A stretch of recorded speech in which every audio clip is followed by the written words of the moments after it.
예, 예레미야 21장 1절부터 보시겠습니다.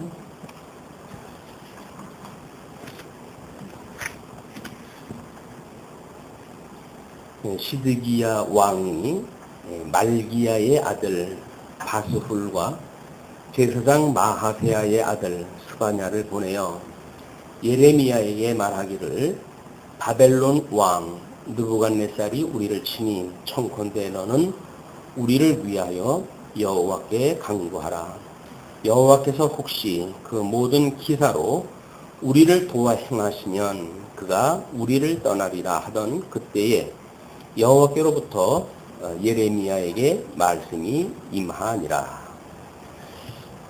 21장서부터 우리 내용이 조금 바뀌게 됩니다. 그래서 손님의 시험에 대한 예언으로 이제 29장까지 소개가 되어지는데, 먼저 21장서부터 24장까지는 적의 공략 중에 시험에 대한 예언입니다. 현재 바벨론의 공격이 지금 이제 실제화가 되어지고, 여기 등장하는 인물이 시드기야라고 하는 그 인물이 등장하는 걸로 보아서는 유대 제일 마지막 끝에 지금 와 있는 거겠죠. 제일 마지막 끝에 와 있기 때문에 시드기야 왕 등장기에 지금 바벨론이 이제 시드기야가 이미 등장을 했다면 1차 포로가 있었고 2차 포로가 있었기 때문에 바로 아마 이스라엘 백성들의 유소 직전에 어두운 그런 그 구분의 그런 그 내용이 이제 오늘 우리가 살펴보게 되었습니다. 지금까지도 끊임없이 이 포로로 끌려갈 뭐 이스라엘 백성들의 그런 하나님의 불순종으로 인한 징계, 이런 어두운 그런 그 이야기들이 계속 진행이 되어졌지만, 어떻게 보게 되면 구한말 시대에 아마 우리 한국의 모습이 그러지 않았을까.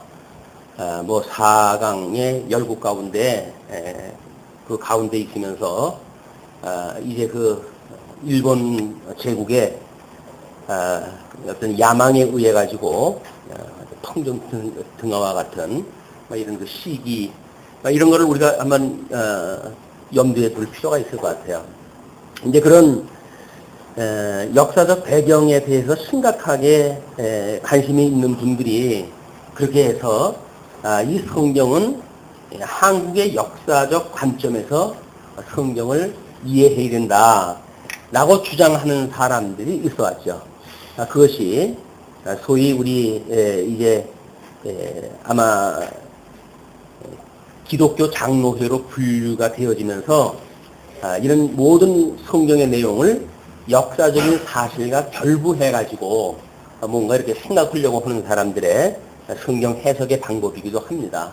어떻게 보게 되면 이스라엘 백성들이 지금 바벨론의 포로가 70년이 되어져 가는 이런 그 장면, 다시 이제 회복되어지는 그런 역사적 배경, 이런 걸 놓고 보았을 때, 우리 대한민국이 36년 동안 일본의 식민지 노릇을 하다가 광복을 맞이한 그런 시대의 역사적 배경이 익숙해진 사람들이라고 한다면 마땅히 이걸 그런 관점을 볼 것 같아요. 그러나 이것이 대한민국의 역사하고는 전혀 상관이 없는 이야기입니다. 물론 일반 계시적으로 한국의 어떤 그런 식민지 문화라든가 그거로부터 광복의 문화라든가 이것이 예수 그리스도 또는 성경의 내용을 깨닫게 하시기 위한 일반적 계시일 수는 있으나 특별 계시가 그것에 대하여 이야기하는 건 아니죠. 이걸 오해하게 되면 성경을 풀어가지고 한국 역사 풀이를 갖다 하는 웃지 못할 일이 이제 만들어지기도 하는 겁니다. 그래서 지금 특별 계시로 우리 선민국가로 하나님께서 이제 이 아브라함 열조를 통해 가지고 약속했던 대로 이스라엘 백성들은 우리 하나님께서 어떻게 그 의와 나라를 이루어 가시는지에 대한 모형적 섭리라고 하는 그런 관점에서 우리가 이제 이것을 보아야 되는데, 이런 통전적인 성경의 어떤 관점이 없는 분들은 그냥 그때의 어떤 배경의 역사적 그 분위기가 같으면 그걸 직접적으로 이렇게 끌어다 설명되어지는 이런 그 이해가 있기 때문에 그렇습니다. 그러나 지금 분명한 거는 시드기야 왕의 그 시기예요. 그래서 말기야의 아들 바스훌 또는 제사장 마세야의 아들 스바냐. 이래서 기름 부음 받은 자들입니다. 소위 이런 자들을 예레미야에게 이제 보내가지고 예레미야에게 바벨론 왕 느부갓네살이 우리를 치니 청컨대 너는 우리를 위하여 여호와께 간구하라. 기도를 하라고 이렇게 이제 명령을 내립니다. 근데 자기네들이 그 선직을 가지고 있는 자들이 다 있잖아요. 제사장이나 선지자나 왕이나 그 다 있는데도 불구하고 이 아웃사이더의 예레미야에게 특별히 기도를 하라고 한 그 이야기는 예레미야가 기도하는 것마다 듣기 싫은 이야기지만 이게 또 맞아 떨어진다는 거예요. 이게 기분 나쁜 게 그냥 어떤 성취되어지는 그런 그 기사가 아니면 그냥 일시켜버리고 말 텐데 이게 그냥 성취되어진다고 하는 거에 대해서 그때 그 직권을 하고 있는 사람으로서는 매우 지금 자존심이 상할 문제들입니다.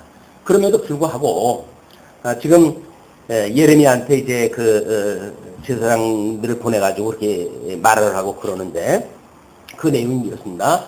여호와께서 혹시 그 모든 기사로 우리를 도와 행하시면 그가 우리를 떠나리라 하던 그때에 여호와께로부터 예레미야에게 말씀이 임하니라. 이는 예레미야의 지금 어떤 그런 기도의 내용이라든가 지금 역사적인 어떤 그런 거를 끊임없이 예언을 갖다 해왔지만 그들이 와가지고 하나님께서 혹시 모든 기사로 우리를 도와 행하시게 되면 그 우리를 지금 공격해오고 있는 바벨론이 우리를 떠나리라 라고 이야기했던 그 순간에 하나님께서 우리들에게 말씀으로 지금 예레미야에게 말씀이 임하게 되어져요. 이제 성령께서 계시가 이제 지금 시작이 되어지는 거죠. 이제 그거에 의해 가지고 예레미야가 그들에게 대답을 갖다 합니다. 이렇게 그것이 지금 3절서부터 7절까지 유다의 멸망을 예언하는 내용으로 소개가 되어지는데 예레미야가 그들에게 대답하되 너희는 시드기야에게 이같이 말하라. 이스라엘의 하나님 여호와께서 이같이 말씀하시되 보라 너희가 성 밖에서 바벨론 왕과 또 너희를 애운 갈대아인과 싸우는 바 너희 손에 가진 병기를 내가 돌이킬 것이요 그들을 이 성 중에 모아들이리라. 이거는 바벨론과 지금 유대의 전쟁이 아니라 바벨론과 곧 하나님의 전쟁입니다. 이런 하나님의 전쟁으로 감지 못한 이런 나라를 삼부 요직을 갖다 차지하고 있는 그 자들은 하나님에 대한 그런 뜻을 모르기 때문에 그것이 다만 눈에 보이는 바벨론의 공격으로만 이해가 한 거예요. 그러니까 하나님께서 이제 그 예레미야 예언을 통해 가지고 너희 손에 가진 병기를 내가 돌이킬 것이고 그들을 이 성 중에 모아들이리라 이렇게 이제 예언을 하면서 내가 든 손과 강한 팔 곧 노와 붕과 대노로 친히 너희를 칠 것이며 그냥 하나님께서 치시겠다는 이야기죠. 내가 또 이 성에 거주하는 자를 사람이나 짐승이나 다 치니 그들이 큰 연병에 죽으리라 하셨다 하라. 온역과 전쟁 이런 것들이 이제 겸해가지고 하나님 주시는 그런 그 진노의 모습입니다. 그러면서 여호와께서 또 말씀하실 그 후에 내가 유다 왕 시드기야와 그 신하들과 백성과 및 이 성읍에서 연병과 칼과 기근에서 남은 자를 바벨론 왕 느부갓네살의 손과 그 대적의 손과 그 백성을 찾는 자들의 손에 붙이리니 그가 칼날로 그들을 치되 아끼지 아니하며 긍휼히 여기지 아니하며 불쌍히 여기지 아니하리라 하셨느니라. 결국 지금 그들에게 이제 징계하는 내용이 연병, 칼, 기근 이것이 우리가 3대 어떤 징계의 방식이라고 이렇게 이야기를 했어요. 그래서 온역, 그다음에 기근, 그다음에 칼, 전쟁이죠. 이거는 하나님과 생육하고 번성하라, 이게 복을 주시기를 하나님 나라에 대해서 이제 생육하고 번성하라, 땅에 충만하라, 그리고 다스리라 라고 이야기했던 이 하나님의 나라가 하나님의 은혜로 되어진 걸 깨닫게 하시기 위한 하나님의 지금 징계의 형식이란 말이에요. 이런 것이 끊임없이 우리 하나님께서 나라는 하나님께서 이루어 가신다고 하는 걸 지금 계시하시는 것이 목적이기 때문에 지금 우리가 얼마나 불순종을 했고 그렇기 때문에 우리는 이제 뭐 이 나중에 그런 그 이야기도 나오지만 애굽에서 너희를 불러낸 이런 그 여호와 이름으로 너희들에게 알리지 않겠다 앞으로는. 그리고 이 바벨론으로부터 불러낸 이제 너희라고 하는 그런 이름으로 하나님께서 알려주시겠다는 이야기예요. 그러니까 우리가 뭐 예수님 초림의 어떤 그런 그 사역과 예수 그리스도의 종말적인 사역의 두 가지를 볼 수가 있는 것이 뭐 선민국과 모형적으로 보여준 것도 애굽의 종로로 사서 불러내셨죠. 약속한 가나안 땅에 들어가게 하셨죠. 그러면서 그의 나라를 건국을 해주셨지만 끝내 바벨론의 포로로 끌려가게 해가지고 지극히 소수만 다시 불러내셔가지고 그 하나님의 나라를 회복을 갖다 해주신다. 그래서 나중 영광이 먼저 영광보다 승하게 하시는 그런 그 역사 섭리가 이미 하나님의 프로그램 중에 이게 있는 거예요. 근데 우리는 처음에 우리가 이거를 예수 그리스도의 초림과 예수 그리스도의 재림이라고 이야기를 한다면 우리 하나님께서 우리를 갖다가 뭐 이 청함을 받은 사람들은 뭐 많이 있죠. 예수님이 이 땅에 오시고서 또 수많은 사람들이 청함에 되어졌지만 이제 창세전에 그리스도 안에서 예정되어진 대로 부르심을 입은 자들은 그렇게 많지 않다는 거예요.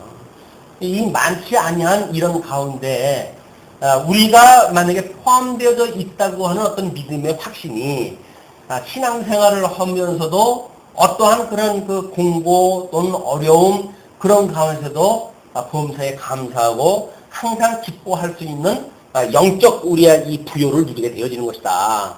자꾸 어떤 뭐 이 초림으로부터 만들어진 이스라엘 역사를 보게 되면 이게 뭔가 창대하게 되어진 거 아닙니까? 뭐 우리 솔로몬에 의해 가지고 만들어진 다윗의 통일 왕국, 솔로몬에 의한 성전 뭐 이런 걸 보려면 엄청나게 창대하게 되어진 거란 말이에요.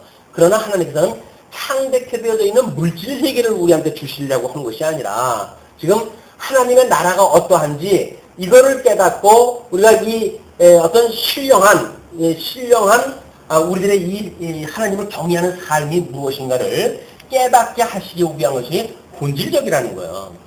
우리는 끊임없이 어떤 이 물질적인 가시적인 세계 속에서 누리는 이걸 가지고 위로를 받을지도 모릅니다.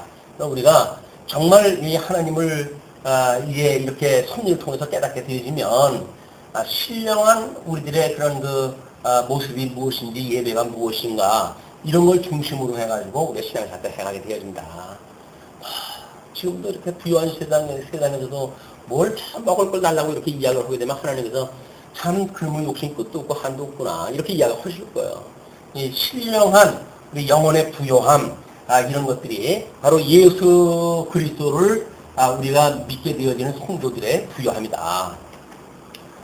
자 그러면 이제 그렇게 하면서 8절에서부터 10절까지가 유다의 갈 길은 항복이라고 이렇게 이게 예고가 되어지는데 여호와께서 가라사대 너는 또 이 백성에게 여호와께서 이같이 말씀하신다 하라. 보라 내가 너희 앞에 생명의 길과 사망의 길을 두었노니 이 성에 거주하는 자는 칼과 기근과 연병에 죽으려니와 너희를 애운 갈대아인에게서 나가서 항복하는 자는 살리니 그의 생명은 노력한 것 같이 얻으리라. 이건 아이러니예요 지금. 아니 하나님의 백성들인데 투항을 하면서 한다는 이야기거든요. 이것이 하나님의 그 이루어가시는 하나님께서 언약대로 이루어가시는 이 우리 섭리의 내용을 우리가 모르게 되면 이 성취 하나님이 이루어 가시는 것을 깨달은 자들에게 지금 가서 항복을 하다 하라는 이야기거든요.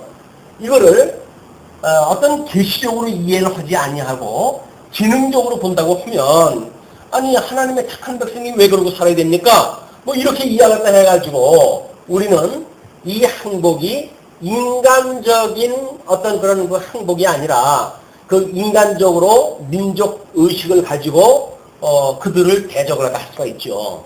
그는 이스라엘을 대적을 갖다 한다. 이 이스라엘 적군들에 대하여 대적을 한다라고 하는 그것이 마치 어떻게 보게 되면 우리는 이 일은 하나님께 기뻐하시는 일일 것이다 라고 생각하는데 결국은 이것이 인간의 공로로 전락이 돼버리고 마는 거예요.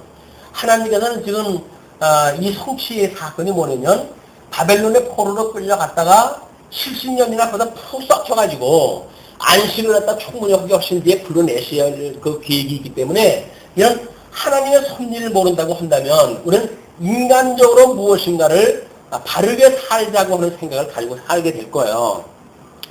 이 기독교 윤리가 바로 이제 이런 데 오해가 있지 않는가 싶습니다. 우리 하나님께서 우리를 죄 가운데 두신 것은 믿음의 분량을 따라서 그걸 깨닫게 하시는 일들이거든요. 근데 율법적으로 해가지고 뭐 십계명의 조항을 우리가 연구해가지고 우리는 이렇게 살아야 된다 라고 하는 어떤 강의를 갖게 되어지게 되면 신앙생활을 해가다 그렇지 않을 적엔 우리가 불편함을 느끼게 될 거 아니겠어요.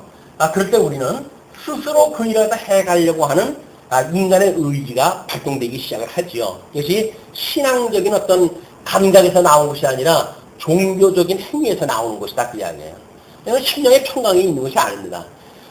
다만 그가 훈련되어지기를 선민으로서의 그 훈련되어진 어떤 자존심이 이런 항복이라고 하는 여기에 못 견디하는 거예요.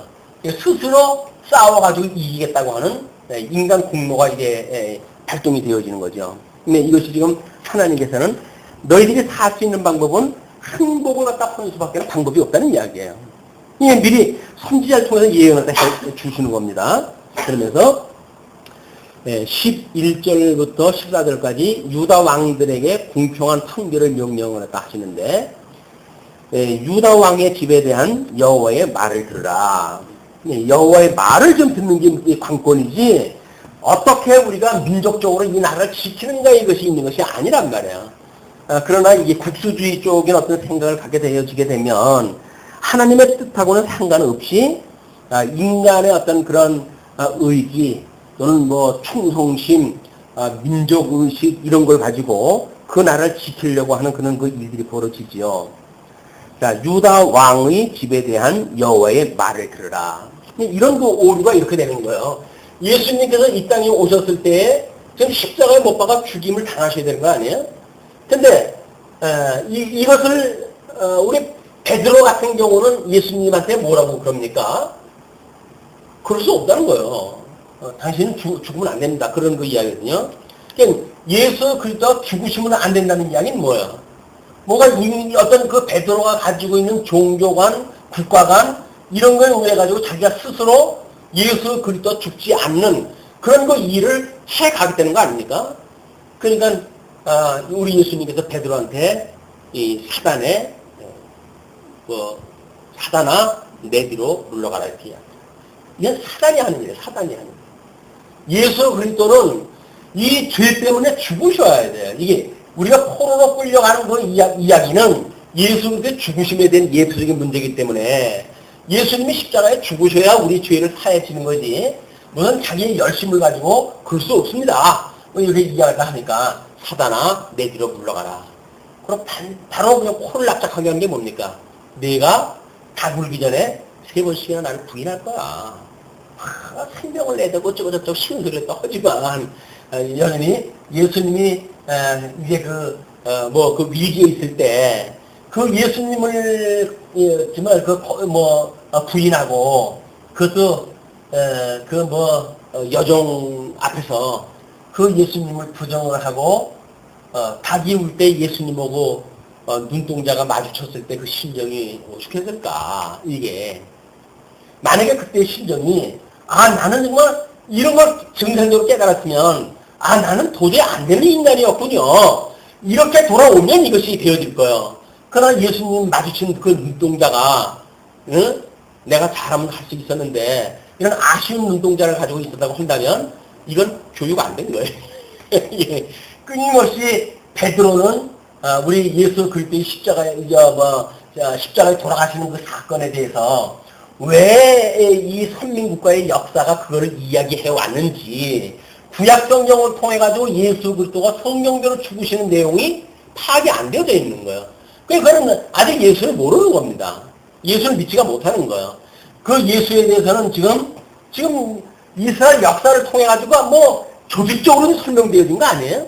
선민국가의 유서는 결국 예수 그리스도의 죽으심에 대한 예표인데 그거를 항거하는 그런 그 일은 베드로가 자기의 그런 인간적인 의지를 가지고 예수님한테 식은 소리가 딱 하는 그런 그 장면을 볼 수가 있다.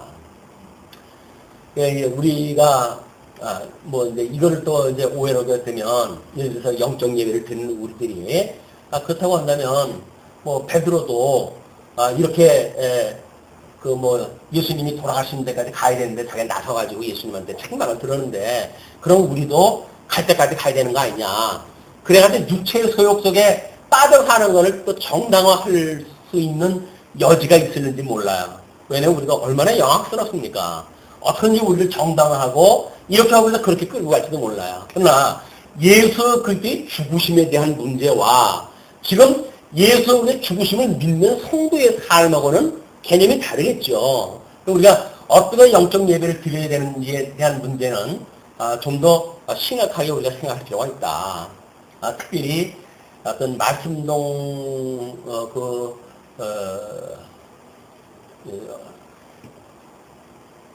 언약 성취학적 성경 신학을 이해하신 분들이 어떤 그 영적 신앙생활에 대한 이런 것들에 대해서 심각한 그런 문제의식을 가지고 있지는 않거든요.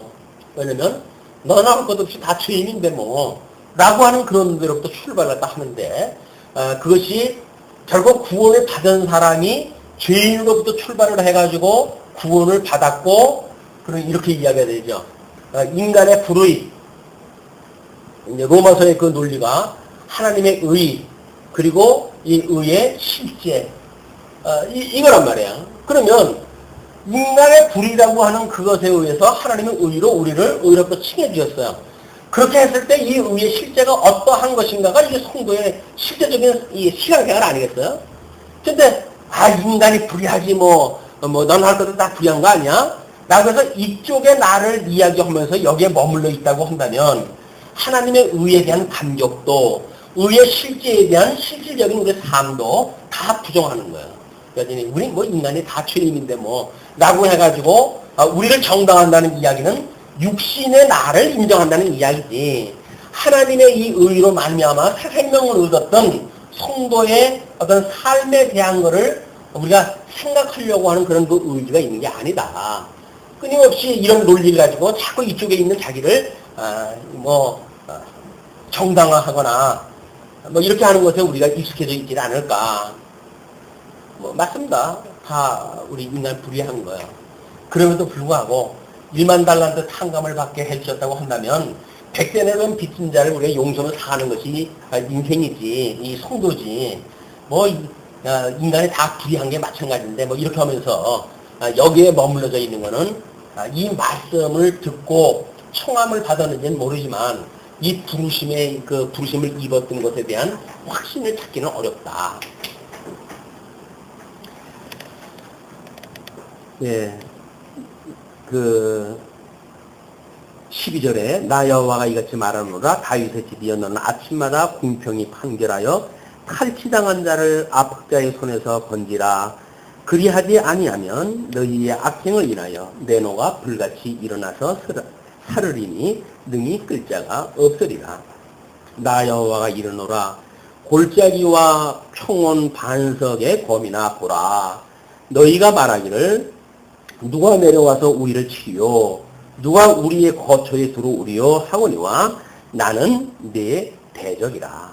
하나님과 원수되어진 상태인데 하나님 이 계시를 하시는 여호와 하나님에 대한 이런 그 계시에 대한 이분에 대한 생각은 아니고 지금 그냥 이스라엘 국가라고 하는 이런 계시의 도구 방편 이게 전락되어져 있는 거예요. 이것이 목적이고 이 목적을 깨닫게 하시기 위한 수단적으로 지금 이스라엘 그 나라를 이걸 주었는데 이 계시를 깨닫는 데는 관심이 없고 수단으로 주어졌던 이 나라를 어떻게 지키고 유지할 것인가 라고 하는데 관심을 가지고 있기 때문에 이 선민들한테는 좀 오해가 만들어지는 겁니다. 그래서 하나님의 그 말씀을 붙들고 있으면서도 불구하고 우리 예수님 이 말씀대로 죽으러 이 땅에 오셨을 때 그를 죽도록 할 수밖에 없는 이런 이 이스라엘 백성들의 비극사를 우리가 들여다볼 수가 있습니다. 예, 14절. 내가 너희 행위대로 벌할 것이요 내가 또 수풀에 불을 놓아 그 사경을 살리라. 여호와의 말이니라. 행위 언약대로 하신다는 거예요. 우리는 자꾸 행위 언약을 어떻게든지 지워버리려고 뭐 성경 구절을 뒤집고 뭐 이렇게 해가지고 행위 언약을 부정하려고 하는데 행위 언약이 부정돼가지고 성경이 설명되지 않습니다. 왜냐면 하나님께서 우리에게 이 복과 나라를 언약을 딱 하셨으면 이거를 상실하게 하셔야 이것이 상실한다고 하는 것이 행위 언약으로 인해 가지고 상실되어지는 거 아니에요? 여기로부터 이제 회복의 은혜를 우리가 깨닫게 하시는 뭐 이런 것뿐이기 때문에 이거를 설명하지 않고 이걸 설명한다는 이야기는 건조하기 짝이 없어요. 이건 아무런 의미가 없잖아요, 우리들한테. 이 아무런 의미가 없기 때문에 하나님께서 그냥 복 주시기로 했기 때문에 복을 받고 있다는 이야기예요.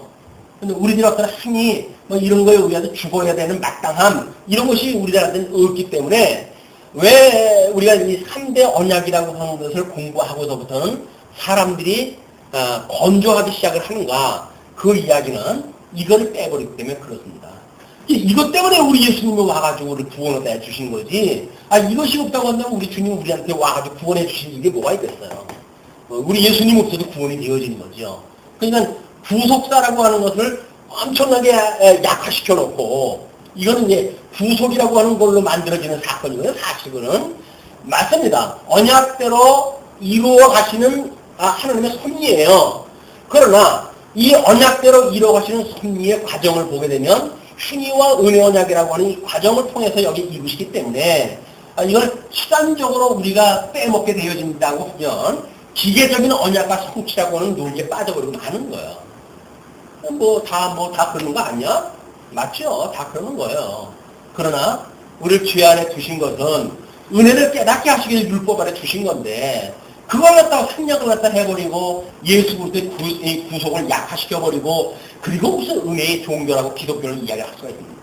안 돼요. 죽어다 깨어나도 안 되는 겁니다. 물론 우리가 운명론을 믿고 작정론을 갖다 믿는 사람들도 다 인간 운명대로 살아가는 거지 라고 말하는 사람들도 다 그렇게 살아갈 수 있어요. 담대한 그런 믿음을 가지고 살아갑니다. 이것을 모르고 살아간단 말이에요, 그 사람들도. 그런데 이 엄청난 진리의 체계를 우리가 알았으면서도 불구하고 마치 운명론자들처럼 하나님의 약속한 대로 되어지는 거야. 이 논리만 있게 되어지게 되면 이 행위 언약으로 말미암아서 우리 하나님 앞에 영원히 징벌을 받을 수밖에 없고, 그렇기 때문에 죽었던 우리를 예수 그리스도의 놀라운 구속의 은혜로 다시 살아났다고 하는 이런 성도의 의의 실제에 대한 부분들이 나타나지 않는다는 거예요. 언약대로 이루어 가시는 그 논리는 맞아요. 근데 그 논리가 이런 상실과 회복이라고 하는 예수 그리스도의 죽으심과 부활이라고 하는 구약성경 우리 역사서에 의할 것 같으면 열왕기의 내용과 역대기의 내용 또는 에스라 느헤미야 에스더서의 그런 그 내용, 이런 것들이 다 이거에 포함되어지는 거 아닙니까? 선민국가는 어떻게 분국을 갖다 하고 분국이 되어져서 분국이에요. 그리고 이 열왕기에 우리가 이제 나라가 나뉘어지고 역대기에 가가지고 이것이 우리가 포로로 끌려가게 되어지고, 그리고 에스라 느헤미야 에스더에 가가지고 우리가 회복이 되어진단 말이에요. 그렇죠? 그러니까 구약성경 전부가 설명하는 것이 이 내용인데, 이거는 창건되어진 거예요. 이거 창건되어진 거. 창건되어진 건 어떻게 시작이 되겠어요? 아마 아브라함의 언약이라고 하는 그 언약으로부터 출발하다 하죠. 그리고 이 언약대로 이것이 창건되어졌고, 그렇기 때문에 이 하나님께서 아브라함에게 주셨던 그 나라가 여기서 이루어졌다는 거예요. 그러면 역사서의 그 모든 내용들이 뭡니까? 역사서를 배경으로 하는 선지서, 모든 선지서의 내용은 또 뭐예요? 역사서를 배경으로 한 우리 시가서의 내용은 또 뭡니까? 아무것도 감동이 없게 되어져 있어요. 이걸 빼버리게 되면 감동이 없는 그런 성경밖에 안 된다. 이런 것이 우리들이 좀 더 강조를 갖다 해야 될 그 부분이라고 보여집니다. 자, 그러면 이제 그 22장으로 넘어가게 되면, 22장 1절부터 9절까지가 여전히 유다 왕들에 대한 경고예요. 이미 유다 왕들은 이렇게 됐죠. 이게 요시야 임금이 이제 아들이 셋이 있었잖아요. 첫 번째 아들이 누구예요? 여호아스, 그 다음에 여호와김, 그 다음에 시드기야. 이게 지금 요시야 임금의 세 아들, 이 말기에 등장하는 그 아들들입니다. 그리고 여호와의 김 아들이 여호와김이 있었잖아요. 그러니까 지금 여호와아스는 이미 이제 죽고 여호와김을 갖다 세워놨어요. 그런데 1차 포로 때 끌려갔어요. 2차 포로 때 끌려갔어요. 이 사람들이 이미 끌려간 상태예요. 이때 시드기야 시대에 지금 이걸 이야기한단 말이에요. 이제 이 여호야긴의 아재인 시드기야 당시에 지금 지금의 예레미야가 예언하는 이 배경은 여기서부터 지금 시작이 되어지고 있다. 그러면 이 두 사람은 포로로 끌려져 가 있는 상태예요. 이미 바벨론에. 그러나 이제 시드기야는 눈이 뽑혀가지고 마지막으로 돌아가겠죠. 이게 마지막 때. 이제 그런 그 배경을 놓고 여호와께서 이같이 말씀하실 때 너는 유다 왕의 집에 내려가서 거기서 이를 선언하여 이르기를 다윗의 위에 앉은 유다 왕이여 너와 내 신하와 이 문들로 들어오는 내 백성은 여호와의 말씀을 들을지니라. 여호와께서 이같이 말씀하시되 너희가 공평과 정의를 행하여 칼치 당한 자를 압박하는 자의 손에서 건지고 이방인과 고아와 과부를 압제하거나 학대하지 말며 이곳에서 무지한 피를 흘리지 말라. 그냥 지금 이 행위 어떤 율법적인 그걸 이 규정을 갖다 주는 거 아니겠어요? 너희가 참으로 이 말을 준행하면 다윗의 위에 앉은 왕들과 신하들과 백성이 병거와 말을 타고 이 집 문으로 들어오게 되리라마는 너희는 이 말을 듣지 아니하면 내가 나로 맹세하노니 이 집이 황무하리라. 나 여호와의 말이니라. 여지껏 불순종했던 그런 그 이스라엘 백성들인데 뭐 개가 천선한다고 해서 하루아침에 달라질 것도 없잖아요. 하나님께서 일단은 그런 조건을 갖다 제시하시는 거예요. 그러면서 나 여호와가 유다 왕의 집에 대하여 이같이 말하노라. 내가 내게 길라 같고 레바논의 꼭대기 같으나 내가 정령이 너로 광야와 거민이 없는 성을 만들 것이라. 내가 너 파멸할 자를 준비하리니 그들이 각기 손에 병기를 가지고 내 아름다운 백향막을 찍어 불에 던지리라. 여러 나라 사람이 이 성으로 지나며 피차 말하기를 여호와가 이 큰 성에 이같이 행하면 어찌함이고 하겠고 대답하기는 이는 그들이 자기 하나님 여호와의 언약을 버리고 다른 신들에게 절하고 그를 섬긴 영거라 하리라 하셨다 할지니라.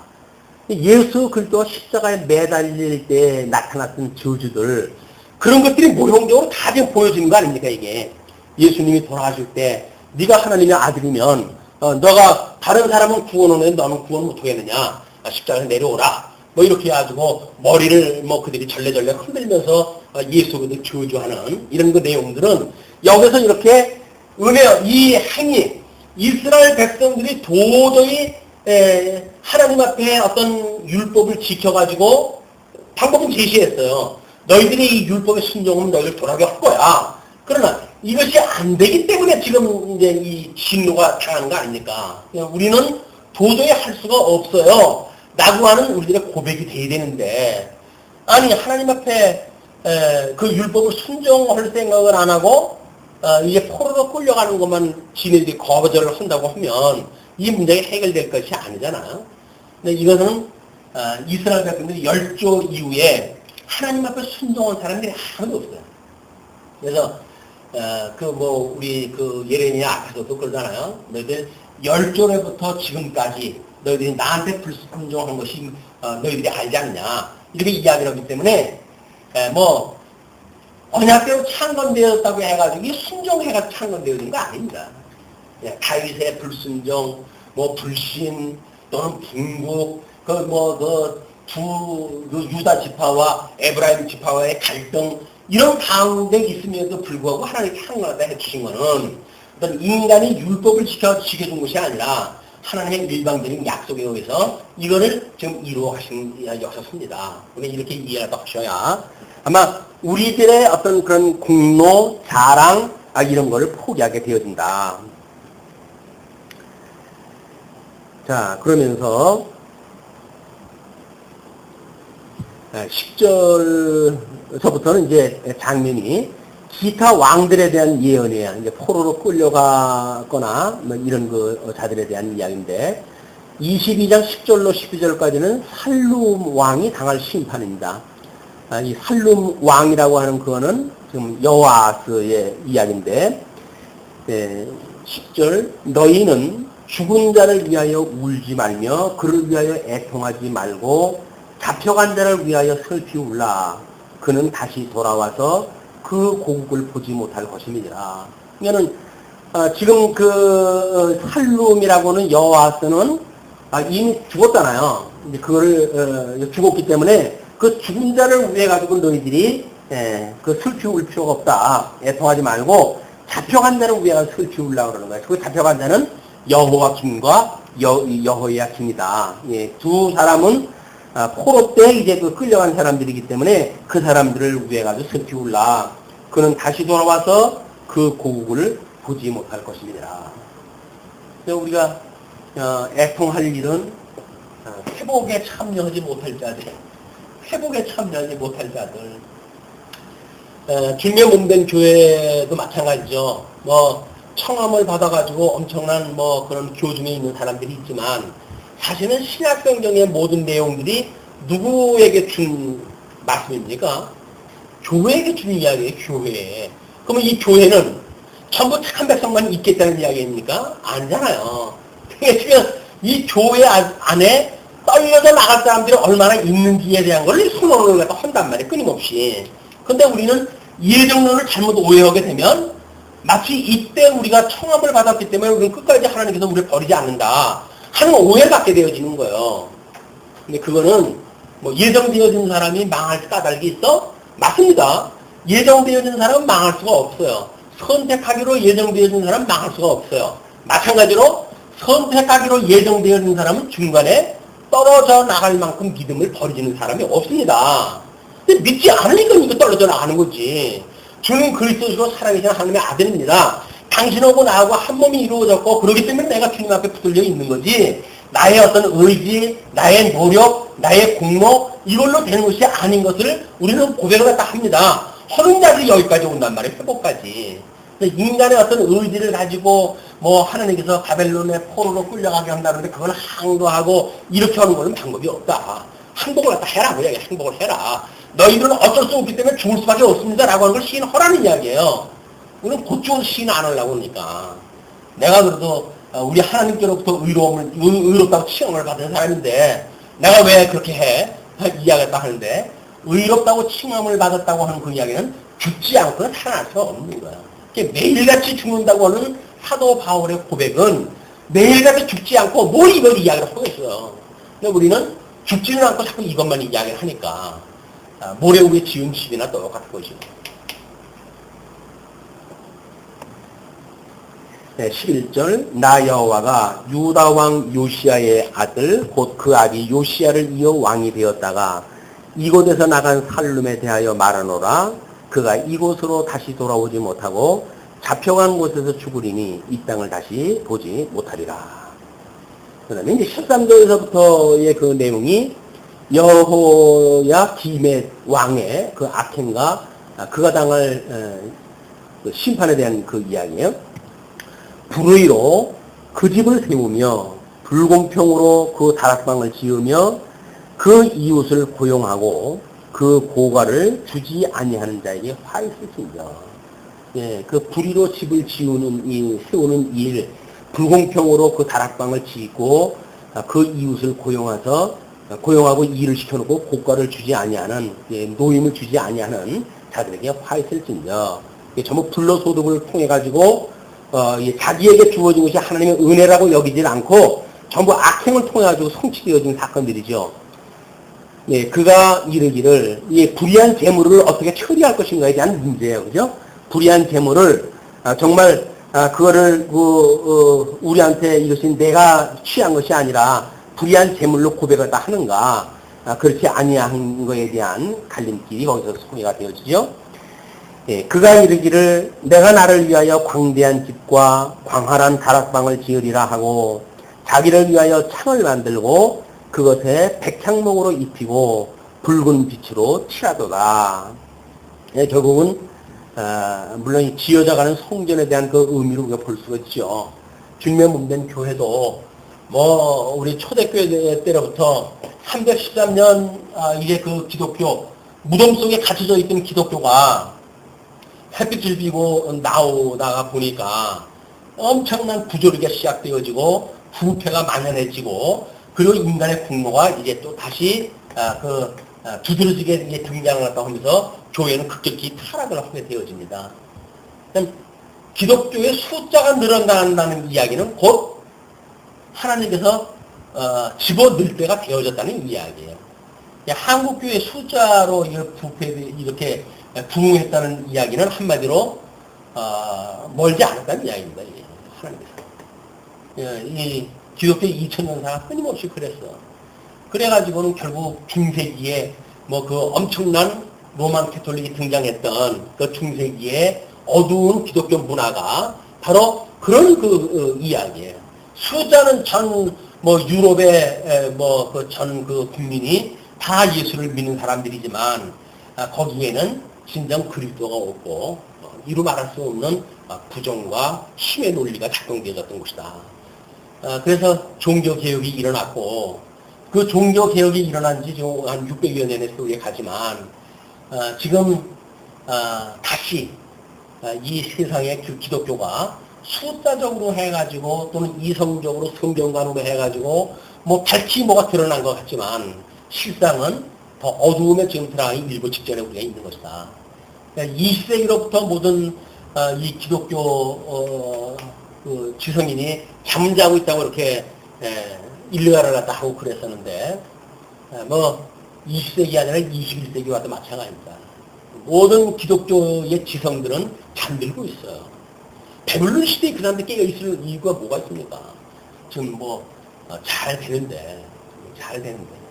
근데 이런 가운데 우리 하나님께서 그래도 우리들에게 그 어두움을 들여다볼 수 있게 하고 우리로 하여금 경계심을 갖게 하고 이런 것들은 오늘을 살아가는 우리들에게 덧없이 주시는 하나님의 이 은혜의 그런 그 실제의 문제죠. 어둠의 문화를 우리가 볼 수 있다는 이야기는 하나님의 의를 깨달은 자들의 그 몫입니다. 하나님의 의를 깨달았다고 하면서 우리의 불의의 모습을 보지 않고 육체적인 어떤 그런 모든 우리의 욕심을 추구하는 일에 대해서도 당연하다. 이렇게 만약에 우리가 생각을 하게 되면 우리는 하나님의 의를 입은 자로의 실제 생활이 아닌 거예요. 영적 예배의 삶이 아니란 말이에요. 하나님의 선한 뜻이 무엇인가 분별할 생각도 없고 그냥 주어진 환경 속에서 돼지처럼 배불른 돼지처럼 잘 먹고 잘 살면 되랬지. 왜 배고픈 소크라테스가 되라고 그러냐 우리 보고 그 이야기 아니겠어요? 그냥 강대상에서 복준다는 이야기만 하면 되지. 왜 골치 아픈 이런 거 이야기가 하느냐 이거 아닙니까 지금 한국교회가. 그건 이미 소망이 없는 거예요. 그건 이미 다른 종교도 종교 없는 사람도 다 잘 먹고 잘 살아요. 기독교 믿는다고 해서 잘 먹고 잘 산다고 한다면 거짓말이죠. 지금은 우리가 잘 먹고 잘 사는 이런 어떤 가시적인 세계에 우리의 시각을 돌릴 때가 아니라 정말 신령한 우리들의 성도의 삶에 대해서 우리 내면 세계를 들여다보고 교회의 우리의 삶을 통해서 또는 주님의 몸된 교회를 어떻게 통해가지고 진리를 전승하고 보수할 것인가에 대한 이런 본질적이고 실질적인 게 우리의 관심을 가져야지 참 눈에 보이는 세계 속의 인간관계, 이런 그 혈육관계, 지형관계 이런 것 쪽에 우리가 얽매여 있다고 한다면 비극입니다. 비극. 그러기 위해서 외롭게 하시는지도 몰라요. 따로 또 나가지고 그럼에도 불구하고 그 하나님을 믿고 그분을 의지하고 견딜 것인가. 정 힘이 없고 해서 어떤 그 인간의 교제의 약수가 필요하다고 한다면 뭔가 무슨 술을 써서라도 뭘 해야 되지 않을까 이런 생각이 들 거예요.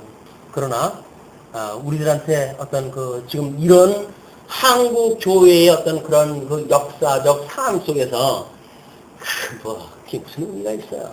교제의 약수가 무슨 의미가 있고 앞에서 웃고 뒤에서 등에다 칼을 꼽는 사람들하고 무슨 교제의 약수입니까? 아무런 의미가 없어요. 예수 그리스도 앞에서 살아가는 하나님 앞에서 살아가는 성도의 삶이 무엇인가에 대한 아주 외로운 우리들의 싸움이 앞으로 계속될 거라고 보여집니다. 우리의 싸움은 외로운 싸움이에요. 이웃과 연합을 갖다 해가지고 으쌰으쌰 하는 동료의식을 가지고 나만 아니구나, 이 나만 외로운 게 아니로구나라고 하는 인간적 어떤 위로가 아니라 철저히 이런 이 바벨론의 지금 포로에 끌려 들어가는 한국 교회라고 한다면 거기서 그걸 실질적으로 읽어내는 예레미야의 이 애달픈 어떤 신앙적 감각이 우리들의 아픔이고 우리들의 외로움이 아닐까 하는 그 생각이 듭니다. 예수님이 오셔가지고 돌아가실 때 마찬가지죠.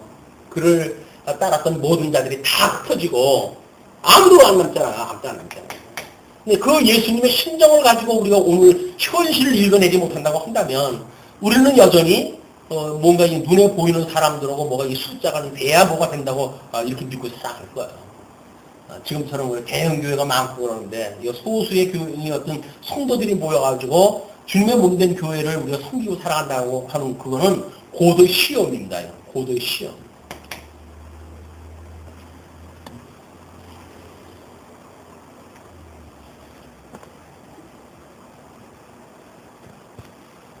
어디까지 하다 그렇게 하나요?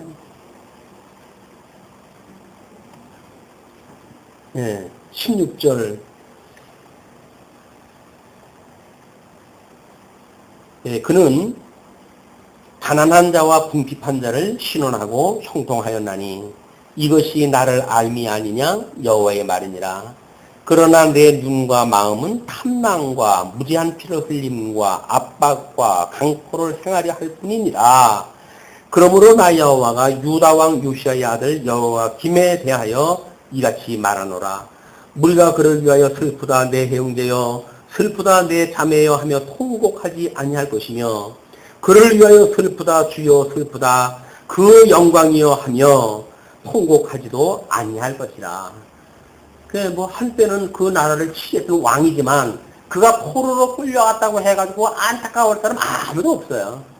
우리 예수님이 이 땅에 오셔서 십자가에 못 박아 죽으시는 그런 정말 외로운 싸움이 되어졌지만 그를 위해 가지고 나의 주님 어떻게 지금 십자가에 돌아가실 수가 있습니까? 당신 대신 내가 죽을 수 없습니까? 라고 해가지고 예수님 돌아가셨을 때 거기에 당책에 남아있는 사람들이 아무도 없어요. 다 도망갑니다. 뿔뿔이 다. 심지어 그 담례를 둘러싸고 벗은 몸으로 해가지고 도망가는 그 나약한 제자들의 모습을 복음서에 다 그려놓고 있잖아요. 이게 인간의 모습인 거예요. 그럼 예수님이 그렇게 외롭게 돌아가셨는데 그러니까 주님의 몸된 교회를 이루어간다고 하면서 인간적 결속에 의해 가지고 수많은 어떤 사람들의 그런 찬양 속에 이 교회가 이루어져 간다고 생각을 하게 되면 오해죠. 주님의 몸된 교회도 마찬가지예요. 철저한 외로움 속에 주님의 몸된 교회에서 진리가 전승되어진다. 이게 안타까우니까 어떻게든지 긁어 모으려고 그러고 숫자를 갖다 늘리려고 하고 되어지는 거예요. 말은 주인의 삶으로 우리가 전도의 그런 이름으로 해가지요. 그것이 본질을 떠난 그런 이야기다. 19절 그가 끌려 예루살렘 문 밖에 던지우고 나귀같이 매장함을 당하리라. 그렇게 죽는 것이 인생인 거예요. 다음에 이제 고니야의 운명에 대해서 20절부터 이야기를 합니다. 네, 너는 레바논에 올라 외치며 바산에서 내 소리를 높이며 아바림에서 외치라. 이는 너를 사랑하는 자가 다 멸망하였음이니라. 내가 평안할 때에 내가 내게 말하였으나 내 말이 나를 듣지 아니하리라 하였나니 내가 어려서부터 내 목소리를 청종치 아니하니 내 습관이다. 몸에 뱄어요. 우상을 숨기고 눈에 보이는 거에 우리가 살아가는 거는 이 몸에 밴 그런 우리의 습관되어진 일입니다. 그래서 우리가 관습적으로 우리는 부모님의 그 죄 가운데 우리가 잉태되어졌고 죄 가운데 출생되어진 사람 아니에요. 거기서 무슨 천을 찾습니까? 어린아이들의 모습은 천사와 같다고 우리가 이야기를 다 하지만, 물론 외모는 천사와 같죠. 그러나 그 속에 감춰져 있는 그 악성은 우리 나이 먹어가지고 뭐 훈련되어진 악성과 크게 다를 거 없어요. 똑같이 보수같이 살아가기 때문에.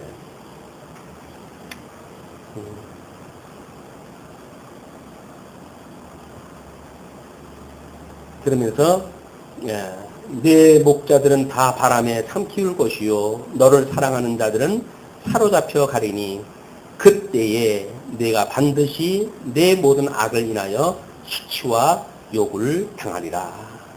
결국은 이제 그런 그 문화 속에 휩쓸려 가지고 결국은 수치와 욕을 당하게 당하고 만다. 레바논에 거하여 백향목에 깃들이는 자여 여인의 해산하는 고통 같은 고통이 내가 임할 때에 너의 가련함이 얼마나 심하냐. 23절까지 여호와김 왕의 악행과 그가 당할 심판에 대한 그런 그 비극적인 이야기를 시문학적인 그런 그 표현 방법으로 그 예언의 형식을 통해 가지고 증거가 되어지고 24절부터 30절까지 고니야 왕이 당할 그런 심판에 구체적으로 이렇게 설명이 됩니다. 나 여호와가 말하노라 나의 삶으로 맹세하노니 유다왕 여호야김의 아들 너 고니야가 너의 오른손에 인장반지라 할지라도 내가 빼어 내 생명을 찾는 자의 손과 너의 두려워하는 자의 손 곧 바벨론 왕 느부갓네살의 손과 갈대아인의 손에 줄 것이라. 내가 너와 너를 낳은 어미를 너희가 나지 아니한 다른 지방에 쫓아내리니 너희가 거기서 죽고 너희 마음에 돌아오기를 사모하는 땅에 돌아오지 못하리라. 이 사람 고니야는 천한 박이냐 좋아하지 아니하는 그릇이냐 어찌하여 그와 그 자손이 쫓겨나서 알지 못하는 땅에 들어갔는고. 이 고니야 여호와 긴에 대한 그런 걸로 해가지고 포로로 가느냐 그 얘기죠. 그래서 땅이여 여호와의 말을 들을지어다. 나 여호와같이 이같이 말하노라. 너희는 이 사람이 무자하겠고 그 평생에 형통치 못할 자라 기록하라. 이는 그 자손 중 형통하여 다윗의 위에 앉아 유다를 다스릴 사람이 다시는 없을 것임이니라. 자, 여호야긴, 이 여호야긴에 대하여 무자하겠다고 이렇게 이야기를 했어요. 그리고 다시는 이 왕위에 앉을 자가 없겠다. 이렇게 예언이 되어졌단 말이에요. 그러면 이제 다윗, 우리 이제 마태복음 1장에서 이야기하는 것처럼 다윗의 아들, 이제 그 아브라함과 다윗의 자손 예수 그리스도 세계로 이야기가 되어지잖아요. 그럼 다윗의 혈통을 이어가지고 지금 쭉 이렇게 연결이 되어진단 말이에요. 근데 이 여호와긴한테 지금 저주하는 것이 뭡니까? 넌 무자하겠다 그 이야기예요. 근데 마태복음 1장에서 보게 되면 이 여호야긴 앞에 수르바벨이라고 하는 아들로 해가지고 예수 그리스도의 계보가 좀 이루어지고 있거든요. 그럼 과연 예레미야의 이 예언이 어떻게 이렇게 성취가 되어졌길래 도대체 이런 역사가 이루어지는가 판단하시고 퀴즈를 풀죠.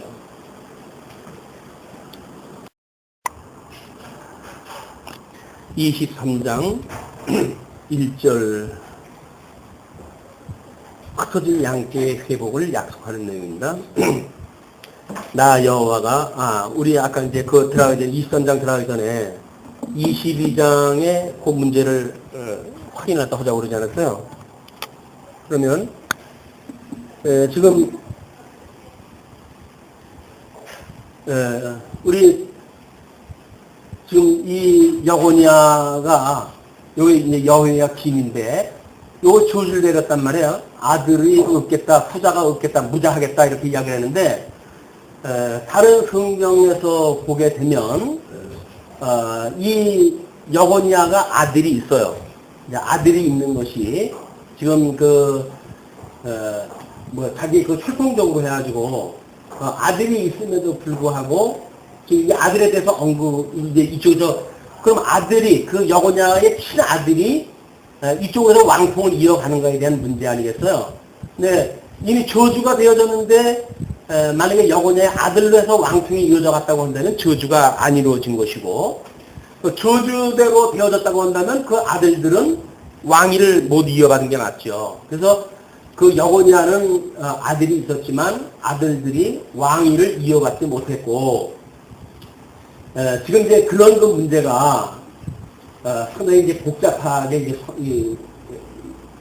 연결이 되어져 있는데, 우리 누가복음의 계보와 마태복음의 계보가 이제 이 신약성경에 두 가지 계보가 소개가 되어집니다.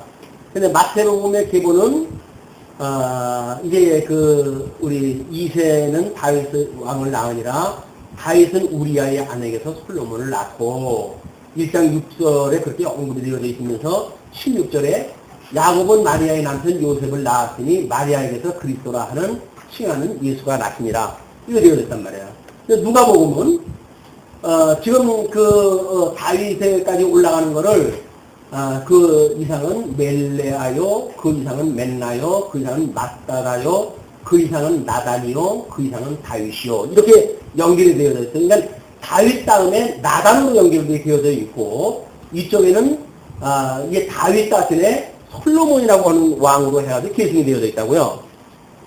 그러면 왜 이 성경에서 마태복음에서는 다윗의 아들 솔로몬으로 해서 왕통이 이어가는 걸로 소개가 되어져 있고, 그 다음에 누가복음에서는 다윗의 아들이 바로 나단이라고 하는 사람으로 연결이 되어져 있을까라고 하는 문제가 그동안은 누가복음에 이제 뭐라고 설명이 되어져 있냐면 사람이 아는 대로 이렇게 되어져 있어요. 그러니까 사람이 아는 대로의 계보다 라고만 우리가 이렇게 설명이 되어졌지, 그런 필요 이상의 거는 이제 사실 밝힐 수가 없었는데, 우리가 이렇게 돼요.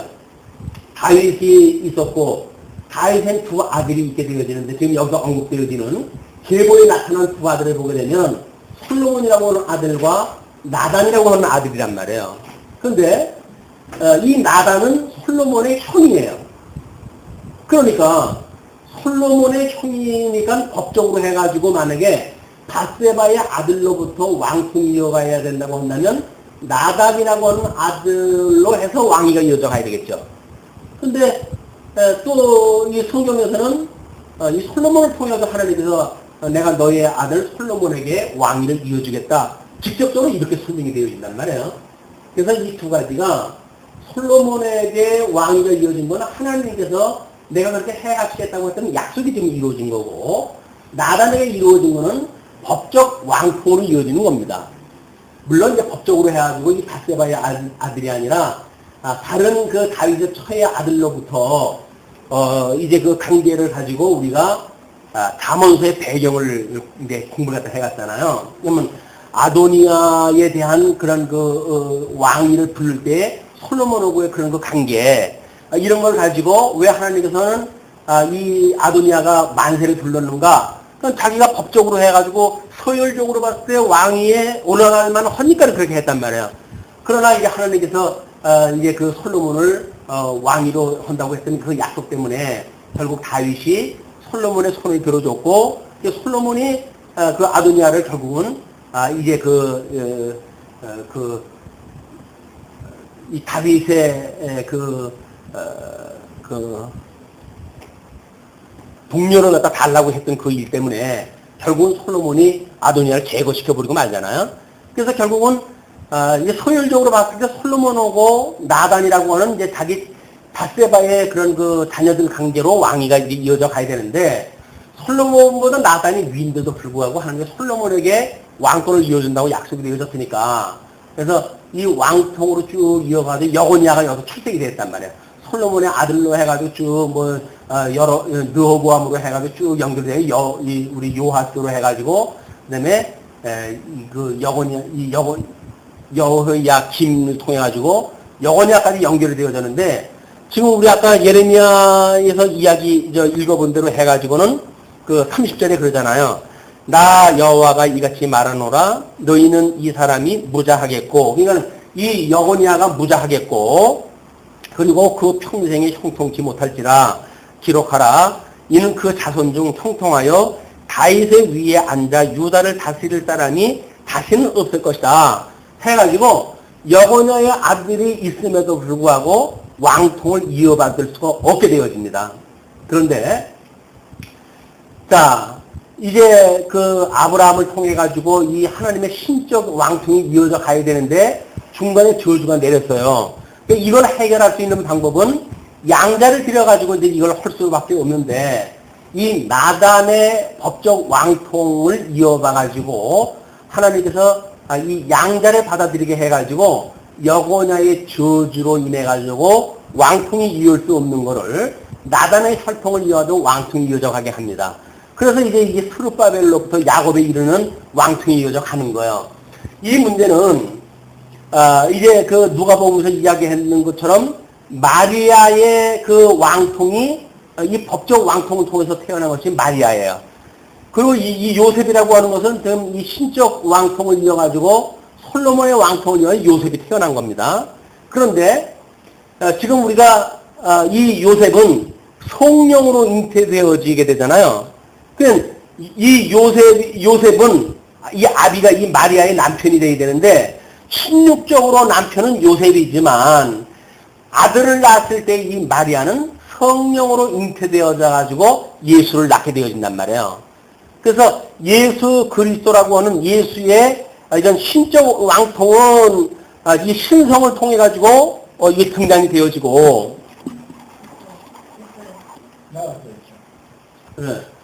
이 신적 왕통을 통해 가지고 이제 이 예수 그리스도가 출생이 되어지고 그 다음에 법적 왕통을 통해 가지고는 마리아의 몸을 통해 가지고 이게 태어난단 말이야. 주님의 몸된 교회도 이제 머리 대신 예수 그리스도와 주님의 몸된 교회의 관계, 이것이 마리아와 요셉의 그림자로 보여줬던 사건이고, 이것이 주님의 몸된 교회이기 때문에 우리가 예수 그리스도, 이미 하늘로부터 오셨던 하나님의 아들로 이 땅에 오셨던 예수 그리스도가 남편이 되어지고, 이 주님의 몸된 교회는 그 예수 그리스도와 연합되어진 사람들이 교회를 이루어져 가게 되어지는 거다. 그래서 결국은 이 예수 그리스도와 주님의 몸된 교회가 한 몸이 되어졌다고 하는 그런 것이 이미 이 육적인 남편인 요셉과의 정혼을 했지만 성령으로 잉태되어진 마리아의 관계에서 예수 그리스도가 출생되어진 것을 몸으로 이루어지는 것, 실제적으로 이루어지는 것이 예수 그리스도의 남편과 몸된 교회의 관계다. 그래서 지금 이 다윗의 아들에서 나타나는 이 어떤 언약대로 이루어지는 역사의 섭리는 아주 놀라운 비밀들이 숨어져 있어요. 지금 여기에 이제 성경적인 구절들로 해가지고 쭉 이렇게 설명이 되어졌는데, 그래서 여기 설명을 이렇게 이야기를 했죠. 메시아는 신성과 인성, 즉 하나님의 섭리와 법적 왕통 계승을 이루심, 이는 처녀 몸에서 출생함과 왕통을 잇는 방법인데, 이는 남편과 아내로서 주님과 교회와의 관계를 드러낼 수 있는 그런 그 이야기였었다. 그래서 예레미야를 통해 가지고 이렇게 언약되어진 내용은 이렇게 하나님께서 다윗, 솔로몬, 여고니아, 그다음에 여호야김이 지금 저주가 받았으니까 무자할 것이란 말이에요. 그런데 역대상 3장 17절, 18절 보게 되면 왕이 그의 아들들이 있는데도 불구하고 왕위를 이어갈 수가 없어요. 그래서 법적 왕통의 계승 방법은 이왕밖에 없도록 되어져 있었고, 수르바벨은 여호야김의 손자가 되어지는데, 이 역대상 3장 19절에 보게 되면 성령으로 잉태하신 예수께서는 마리아 몸에서 출생하셨던 것을 보여주기 위한 이런 지금 이 손자, 이 수르바벨은 여호야김의 손자인데, 지금 마태복음에 보게 되면 여고냐, 그 다음에 스룹바벨 이렇게만 연결이 되어져 있어요. 그러나 이 스룹바벨은 지금 손자뻘이 되어지기 때문에 나단의 혈통으로부터 양자를 이어받아가지고 지금 왕위가 이어져 갖도록 되어져 있다. 그래서 왕통이 이어져가는 언약도 이루어지고 저주의 언약도 이루어지고 또 이 신적 왕통도 이루어지고 법적 왕통도 이루어지고, 그래서 예수 그리스도가 이제 이 육신으로는 다윗의 혈통으로 오셨다고 해서 십자가에 죽으시는 것까지 다 이루어지고, 또 신령한 것으로 해서는 성결의 영으로는 죽었다가 부활함으로 해가지고 이것이 다 이루어진 것이 증명되어진다. 이것이 지금 법적 왕통과 신적 왕통의 관계를 통해 보여줬던 사건입니다. 근데 어떻게 보면 상당히 어려운 그런 그 일이고 이것이 확인되어진 일이 많지 않아요. 그래서 그런 그 일들을 우리가 한 번쯤은 이렇게 역사적으로 조직적으로 이해가 되어져야 성경이 그냥 이렇게 그냥 대충 되어진 것이 아니라 아주 조직적으로 언약대로 이루어가려는 그런 구성 형태를 이루고 있다. 이렇게 이해를 하시면 좋겠습니다. 자, 그래서 이제 23장 1절로 4절까지 흩어진 양떼의 회복을 약속하다 하죠. 그러면서 나 여호와가 말하노라 내 목자의 양무리를 멸하며 흩는 목자에게 화 있으리라. 그러므로 이스라엘 하나님 나 여호와가 내 백성을 기르는 목자에게 이같이 말하노라 너희가 내 양무리를 흩으며 그것을 몰아내고 돌아보지 아니하여도다. 보라 내가 너희의 악행을 인하여 너희에게 보응하리라. 여호와의 말이니라. 이게 결국은 양무리를 멸해가지고 흩는 목자가 있는데 이제 그것이 지금 하나님께서는 그 양을 맡겼단 말이에요. 양을 맡긴데도 불구하고 그걸 흩고 몰아내고 돌아보지 아니하는 그런 그 일 때문에 그런 자들을 지금 보응하겠다고 이야기를 하시면서 내가 내 양 무리의 남은 자를 그 몰려갔던 모든 지방에서 모아내어 다시 그 우리로 돌아오게 하리니 그들의 생육이 번성할 것이며 끝내 바벨론을 하나님의 징벌을 갖다 하고 이제 그들을 다시 회복할 것을 약속을 하면서 내가 그들을 기르는 목자들을 그들 위에 세우리니 그래서 새로운 목자를 이제 불렀습니다. 그래서 불순종했던 목자들도 아니고 바벨론의 임시의 어떤 목자도 아니고 다시 회복되어져 온 그 목자들을 세워가지고 그들이 다시는 두려워하거나 놀라거나 추긴하지 아니하리라. 여호와의 말입니다. 돌아온 자들의 이제 번성할 것을 약속하다 합니다. 그래서 5절서부터 8절까지 하나님이 일으키실 의로운 왕에 대해서 이렇게 예언을 하다 합니다. 나 여호와가 말하노라 보라 때가 이르리니 내가 다윗에게 한 의로운 가지를 일으킬 것이라. 그가 왕이 되어 지혜롭게 행사하며 세상에서 공평과 정의를 행할 것이며 그의 날에 유다는 구원을 얻겠고 그 이스라엘은 평안히 거할 것이며 그 이름은 여호와 우리의 의라 일컬음을 받으리라. 하나님의 의가 결국은 그렇게 되어진다는 거죠. 물론 궁극적으로는 예수 그리스도고 모형적으로는 수룹바벨이라든지 돌아오면서 이제 회복되어지는 왕들이 포함되어지는 내용입니다. 그러면서 그러므로 나 여호와가 말하노라 보라 날이 이르리니 그들이 다시는 이스라엘 자손을 애굽 땅에서 인도하여 내신 여호와의 사심을 맹세하지 아니하고 이게 아까 이야기했던 거예요. 자, 이제 어떤 날이 이르게 되면 그들이 다시는 이스라엘 자손을 애굽 땅에서 인도하여 내신 여호와의 사심으로 맹세하지 아니하고 이스라엘 집 자손을 북방 땅 그 모든 쫓겨났던 나라에서 인도하여 내신 여호와의 사심으로 맹세할 것이며 그들이 자기 땅에 거하리라 하시니라. 그래서 과거에는 이제 애굽에서 불러낸 여호와 너희 열조의 언약을 기억하고 애굽의 종로로 타던 너희들을 불러낸 여호와인 줄 알게 하시기 위해서 이렇게 창건하고 궁극하고 이런 그 역사를 섭리하신 거예요. 그러나 이제 이렇게 유수가 되어지고 회복되어진 이후로 해가지고는 이런 이야기 안 하시겠다는 거예요. 그래서 나중에 다시 바벨론으로 돌아오게 하셨던 그 하나님의 사심으로 모든 이제 그 이야기를 하시겠다는 이야기거든요. 그냥 예수님이 초림 때 오셨던 거는 우리한테 복음을 증가하시기 위해서 오셨어요. 그러나 다시 오시는 날은 우리한테 구원을 하러 오시는 것이 아니라 심판을 하러 오시는 겁니다. 심판을. 모든 사람 다 죽어요. 다만 그 예수 그리스도로 믿고 정말 바벨론으로부터 다시 돌아오게 오신 여호와다 라고 하는 것을 믿는 사람들만 그 심판을 살아남게 되어진단 말이에요. 이건 얼마나 소수겠어요. 우리 성경신학을 통해서 이걸 깨닫지 못하게 되어진다고 한다면 어떻게 우리가 다시 돌아오게 되어진 많은 사람들은 이걸 가지고 이야기하죠. 애굽에서 불러낸 여호와인 줄 알게 하려고 해서 뭐 이렇게 하고 이렇게 했다라는 걸 이야기를 하지만 이게 지금 이 회복되어진 이후로는 바로 바벨론의 포로로부터 불러오셨던 회복해 주셨던 그 하나님의 이름으로 증거가 되어진다.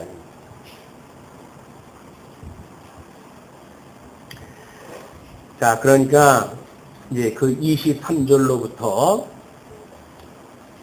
끝절까지 선지자들에 대한 예언이 소개가 되어지는데, 이 재미난 그 현상이 뭐냐면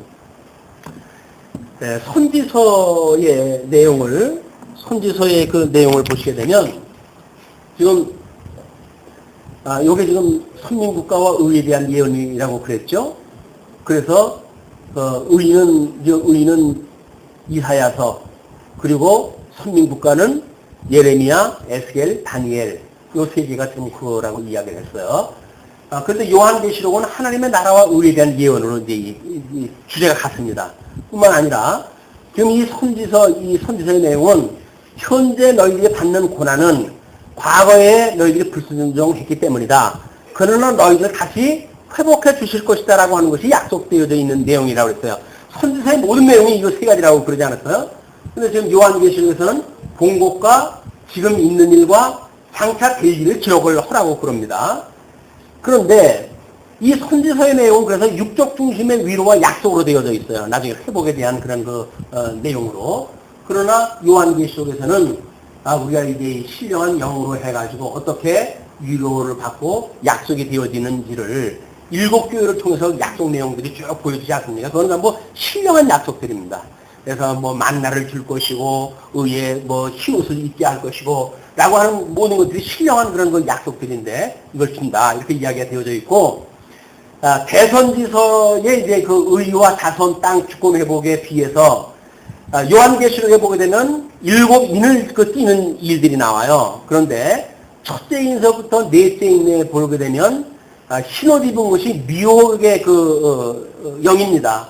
그래서 백마를 탄 그런 그 권세가 이제 그 미혹의 영으로 해가지고 오게 되어지고, 두 번째, 세 번째, 네 번째는 전쟁과 기근과 온역의 그런 내리는 인을 가진 걸로 해서 이 말탄 그런 인에 대한 걸 보여주지요. 자, 이것이 이제 우리 대선지서 네 가지 이야기라고 한다면, 소전지서에서 회복되어진 소전지서의 내용은 회복에 대한 것을 예언을 갖다 하고, 대적 보수를 이제 하게 하신다는 것을 예언을 갖다 하고, 회복에 대한 것을 예언을 갖다 합니다. 그래서 크게 우리가 세 가지로 나눠놨어요. 그냥 12소선지서의 우리 구조가 이렇게 되어져 있는데, 요한계시록의 5번째부터 7째 인을 보게 되면 5번째 인을 띠게 될 때 기도를 갖다 하게 되어지고, 6번째 인을 띠게 될 때 이 권세 변화가 있을 것을 예언을 갖다 합니다. 그리고 7째 인을 띄일 때 잠시 고요하게 되어져요. 그 내용은 바로 요 소선지서의 요것이 실질적으로 이루어지는 것으로 우리가 비교해 볼 수가 있다는 거예요. 7째 인에 대해서. 물론 나팔과 대접에 대한 재앙은 이것이 근본적인 권세에 의해서 나타나는 현상들이기 때문에 요건 우리가 제대로 이해를 갖다 해야 나중에 요한계시록을 갔을 때 이 권세를 통해 가지고 어떻게 재앙의 영광이, 심판의 영광이 드러나는지를 일목요연에 우리가 볼 수가 있습니다. 그러니까 선지서를 공부할 때 이미 요한계시록을 우리가 그림이 그려지는 거예요, 이게.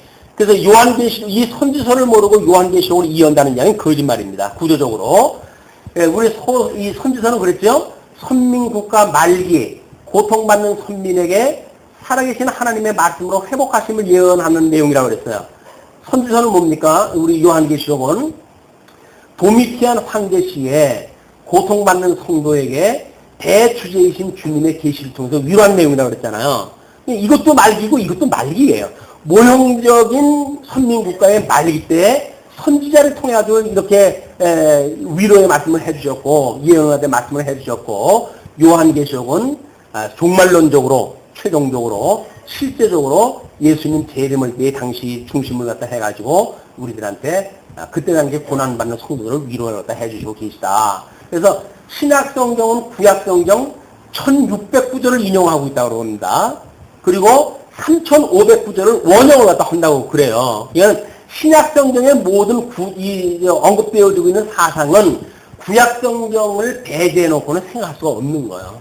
이런 그 개념을 가지고 선지서를 계속 공부를 갖다 해나갔으면 좋겠습니다. 자, 이제 그 13절의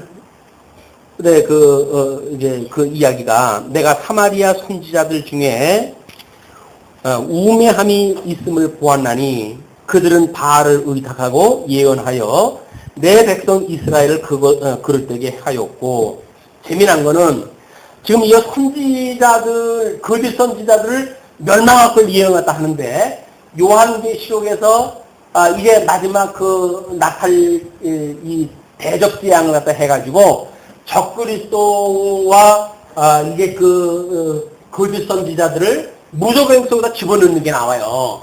그러니까 여기에 지금 거짓 선지자를 멸할 것에 대한 내용은 요한계시록의 거짓 선지자들에 대한 또 적그리스도에 대한 그래서 이 음녀들과 함께 무적용 속에다 집어넣을 거를 예표적으로 설명하는 내용으로 이해가 확신이 됩니다.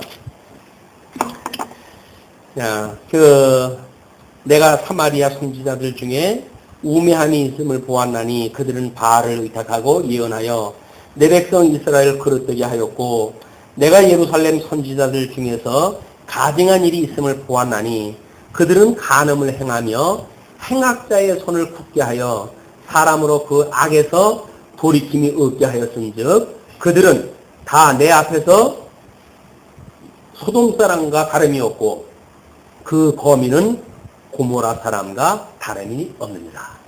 마태복음에서 우리 심판을 할 때 예를 들지요. 나중에 심판을 딱 하실 때에 이게 소돔과 고모라보다도 너희들이 더 힘들 걸 갖다 이야기를 합니다. 그러므로 만군의 여호와 내가 선지자에게 대하여 이같이 말하노라. 이 지금 그 선지자는 거짓 선지자. 보라 내가 그들에게 쑥을 먹이며 독한 물을 마시우리니 이는 사악이 예루살렘 선지자들에게서 나와서 온 땅에 퍼짐이라 하시니라. 우리가 요한계시록의 종말적인 것뿐만 아니라 이 종말적인 거라고 하는 것은 예수님 초림 때부터 재림 때까지가 종말인데, 그 다음은 지금도 거짓 교사들이 얼마나 많은지 우리가 이걸 잘 분별하지 않으면 신앙생활 평생 하면서 우리 이 거짓 말씀 먹고 살아갈 수밖에 없는 거예요. 이런 위기에 지금 우리가 살아가고 있다. 이 위기의 시기에 이 진리를 우리가 깨닫고 이걸 오고 온 세대에게 전승하는 그런 사명을 우리가 갖고 교회에 살다 한다 이렇게 보시면 아마 어떤 사명감도 만들지 않을까. 또 냉내 같은 우리 가슴도 뜨거워지지 않을까. 이렇게 기대를 합니다. 자, 16절서부터는 만군의 여호와께서 이같이 말씀하실 때 너희에게 예언하는 선지자들의 말을 듣지 말라. 그들은 너희에게서 헛된 것을 가르치나니 그들의 말한 묵시는 자기 마음으로 말미암은 것이요 여호와의 입에서 나온 것이 아니니라. 아까 여기서 이야기를 했지만 이런 인간적으로 무엇인가 이제 이야기에 대해 선지자들의 활동이거나 왕들이 하는 거나 이게 다 똑같은 개념이겠죠. 이렇게 이제 그들의 말을 듣지 마라 그런 그 이야기입니다. 이 선지자들은 내가 보내지 아니하였어도 다름질하며 내가 그들에게 이르지 아니하였어도 예언하였은즉 그들이 만일 나의 회의에 참여하였다면 내 백성에게 내 말을 들려서 그들로 악한 길과 악한 행위에서 돌이키게 하였으리라. 여호와의 회의가 뭐예요? 그게 천상의 회의예요. 천상의 회의. 이게 요한계시록에 제일 먼저 이제 보여주는 요한이 하늘에 올라가지고 천상의 모습을 갖다 보여주잖아요. 그게 하나님의 형상인 거예요. 그 형상을 따라서 지옥을 받았고 모든 역사가 지금 그걸 이루어가는 일이거든요.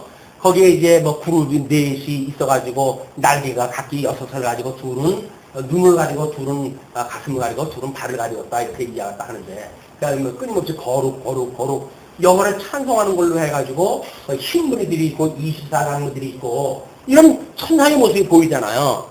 그게 지금 주님의 몸된 교회란 말이에요. 근데 그 천상의 어마어마한 하나님의 그 교회가 보이지 않으니까, 천상 교회가 보이지 않으니까, 그러니까 교회를 우습게 여기는 거예요. 교회를 우습게.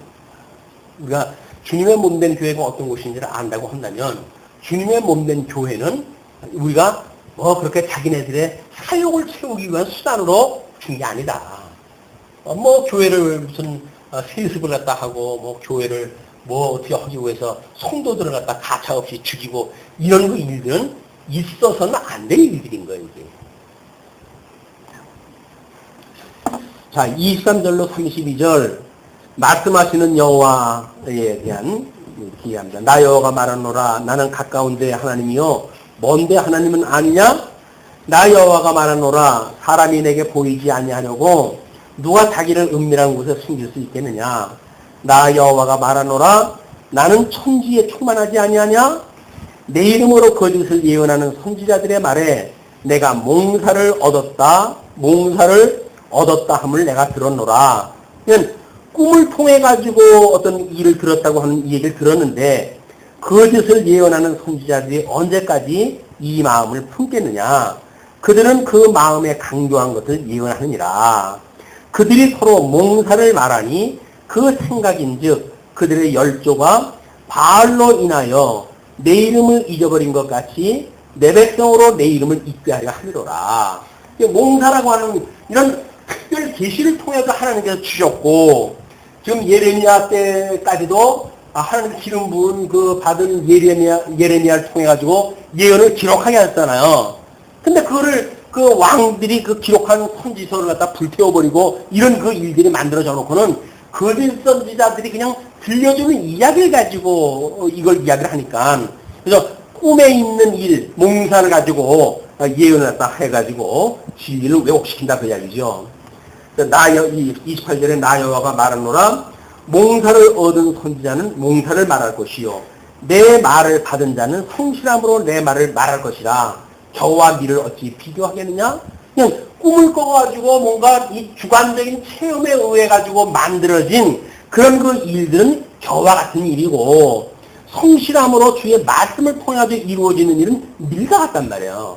그러니까 하나는 알갱이고 하나는 어떤 그 알갱이를 깨닫게 하시기 위해서 주셨던 일인데도 불구하고 주님의 말씀보다는 어떤 그런 과거의 전통이라든가 또는 우리 주관적인 신비주의적인 그런 그 일이라든가 이런 걸 가지고 진리를 설명하는 방식은 잘못되어진 거다. 그런 그 이야기죠.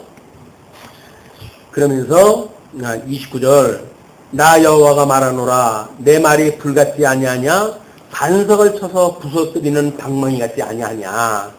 말씀이 그냥 들리는 음성이니까 그게 대수냐 이렇게 들리지만 지금 이 이스라엘의 역사의 성리가 지금 뭘로 되어지는 거예요? 말씀이 성취되어지는 거 아니에요? 그 말씀으로 해가지고 하나의 제국이 등장도 하고 전쟁도 일어나고 기근이 일어나고 백성들의 지금 환란이 이게 임하게 되어지고 이게 말씀의 이 엄청난 운동력으로 이루어지는 건데 이게 말씀이 이루어가는 걸 모르는 거예요 지금. 주님의 몸된 교회도 우리가 지금 살아있다 이렇게 생각이 되어진다고 한다면 살아계신 우리 주님의 능력이 지금 이게 말씀대로 이루어가는 거 아니겠습니까? 근데 주님의 말씀은 우리가 차치하고 어떤 인간적인 그런 생각을 가지고 교회의 일을 구상한다는 이야기는 참 천만 유감스러운 일이죠. 자, 그렇기 때문에 나 여호와가 말하노라 그러므로 보라 서로 내 말을 도적질하는 선지자들을 내가 치리라. 결국은 하나님께서 거짓 선지자들을 한꺼번에 무정익으로 나중에 집어넣는 것도 결국은 주님의 역사지요. 나 여호와가 말하노라 보라 그들이 혀를 놀려 그가 말씀하셨다 하는 선지자들을 내가 치리라. 이렇게 많은 사람이 선생되지 말라고 그러는 건 우리한테 참 두려워할 일입니다. 특별히 하나님의 말씀을 가르치는 자들은 이것이 계시의 그런 본질이 뭔지를 모르고 엉뚱한 말씀을 증거하게 되면 거짓 선지자니까 전부 무정익으로 쓸어버릴 일을 갖다 지금 하고 있는 건데 나 여호와가 말하노라 보라 거짓 몽사를 예언하여 이르며 거짓된 헛된 자만으로 내 백성을 미혹하게 하는 자를 내가 치리라. 내가 그들을 보내지 아니하였으며 명하지 아니하였나니 그들이 이 백성에게 아무 유익이 없느니라. 여호와의 말이니라. 종교적인 어떤 그런 신앙생활을 할 수 있게끔 하는지는 모르겠죠. 그러니까는 아무 필요 없는 일이다. 네, 끝으로 33절로 40절까지 예언을 조롱하는 자에 대한 징벌에 대해서 이렇게 이야기를 합니다. 이 백성이나 선지자나 제사장이 내게 물어 이르기를 여호와의 엄중한 말씀이 무엇이뇨 하거든 너는 그들에게 대답하기를 엄중한 말씀이 무엇이냐 하느냐 여호와의 말씀에 내가 너희를 버리라고 하셨고 또 여호와의 엄중한 말씀이라 하는 선지자에게나 제사장에게나 백성에게는 내가 그 사람과 그 집에 벌하리라 하셨다 하고 너는 또 말하기를 너희는 서로 이웃과 형제에게 묻기를 여호와께서 무엇이라 응답하셨으며 무엇이라 말씀하셨느냐 하고 다시는 여호와의 엄중한 말씀이라 말하지 말라. 각 사람의 말이 자기에게 중벌이 되리니 이는 너희가 사시는 하나님 만군의 여호와 우리 아버지의 말씀을 망령되이 씀이니라 하고 그냥 하나님의 말씀을 끊임없이 왜곡되어져 가지고 복 받는다 잘 된다라고 하는 그런 쪽의 걸로만 강조해 가지고 증거되어지는 이런 걸로 해 가지고는 하나님이 다 쓸어버리고 말 겁니다. 이게 지금 이스라엘은 망해야 되겠고 결국 바벨론의 포로로 끌려가야 되는 일인데 그러니까 예수 그리스도 십자가에 못 박아 이 성경대로 죽으셔야 되는 일인데 그거를 이제 그렇게 보지 않는 일도 마찬가지죠. 마찬가지로 그 예수를 그리스도로 믿는다고 하는 우리들이 그리스도 안에서 매일 죽는 우리들의 삶이 아니고 눈에 보이는 세계 속에서 잘 먹고 잘 사는 쪽의 거를 마치 신앙생활의 본질이라고 생각을 하게 되면 마지막 날 가는 길이 뻔한 거 아닙니까? 우리는 정말 매일같이 죽어야 우리 주님 오시는 날 그날 우리가 죽었던 우리 살아나는 그런 은혜의 참여가 되어지는 거지 매일 죽지 이게 죽는 거에 대한 연습이 없는 자가 어떻게 그날 가가지고 뭘 주를 갖다가 우리가 받아 영접을 갖다 하겠어요. 성도는 끊임없이 죽는 삶이지 가시적인 세계 속에서 복 받고 잘 살아가는 게 아니다.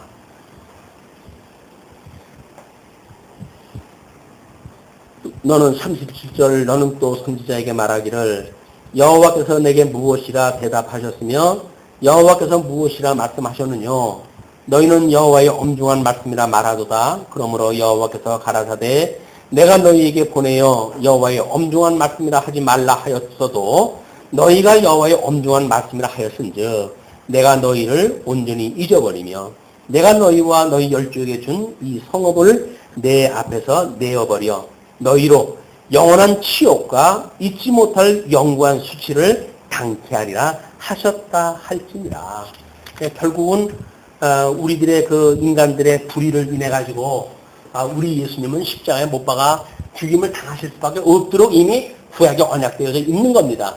그때 당시에 이 선민들이 그렇게 타락하고 하나님의 계시와는 상관없는 신앙생활을 했던 것처럼 예수님 오셨을 때도 마찬가지로 성경적으로 그 예수님을 영접하는 것이 아니라 자기네들의 열주의 그런 그 습관을 따라가지고 십자가에 못 박아 죽이는 데까지 이르렀지요. 그러니까 우리는 그거를 이제 보험서까지 통해 다 배웠단 말이에요. 다 우리가 눈으로 이걸 봤단 말이에요. 그럼에도 불구하고 예수님을 우리가 십자가에 다시 못 박아 죽이는 일이 지금 우리가 만약에 이걸 일을 해간다고 한다면 이 일은 우리가 엄청난 오해지요. 예수 그리스도 단번에 죽으셨는데 영원한 어떤 그 십자가의 그런 그 제사의 그 일을 마무리하다 하셨는데 지금도 우리가 그 예수님이 십자가에 죽으셔야 된다고 하는 것을 요구한다고 한다면 그건 잘못되어져 있는 신앙이다. 그리스도 안에 있는 성도가 매일같이 죽는 거지 그리스도는 이미 영원한 제사를 다 입으신 거야. 그걸 믿는 성도가 매일같이 우리 사도 바울의 고백처럼 내가 관제물로 드림바 되어졌다 라고 이야기하다 하는 거지요. 그게 우리가 사직생이고 연죽 보고 봉직치란 말이에요. 내가 죽지 않고 무슨 교회를 갖다 섬기고 이런 일을 갖다 합니까? 내가 죽어야지. 예수를 믿는다는 이야기는 한마디로 죽으라는 이야기예요. 죽으라는 이야기예요. 죽어야 산다는 이야기거든요. 근데 우리 자꾸 눈에 보이는 세상에 살겠다고 그러니까 그것도 예수를 믿어요. 예수를 믿는다는 이야기는 죽으라는 이야기인데 예수 그리스도 안에서 우리가 고난받는 거를 우리가 즐겁게 우리가 기대를 갖다 해야지 복 받는 것만 자꾸 이야기를 하는 거는 이스라엘 백성들이 오해했던 것 같이 똑같은 그 오해가 계속되어지는 겁니다. 예수를 믿는 거는 고난을 받는 거예요. 십자가에 우리가 매일같이 매달려 죽는 일이에요.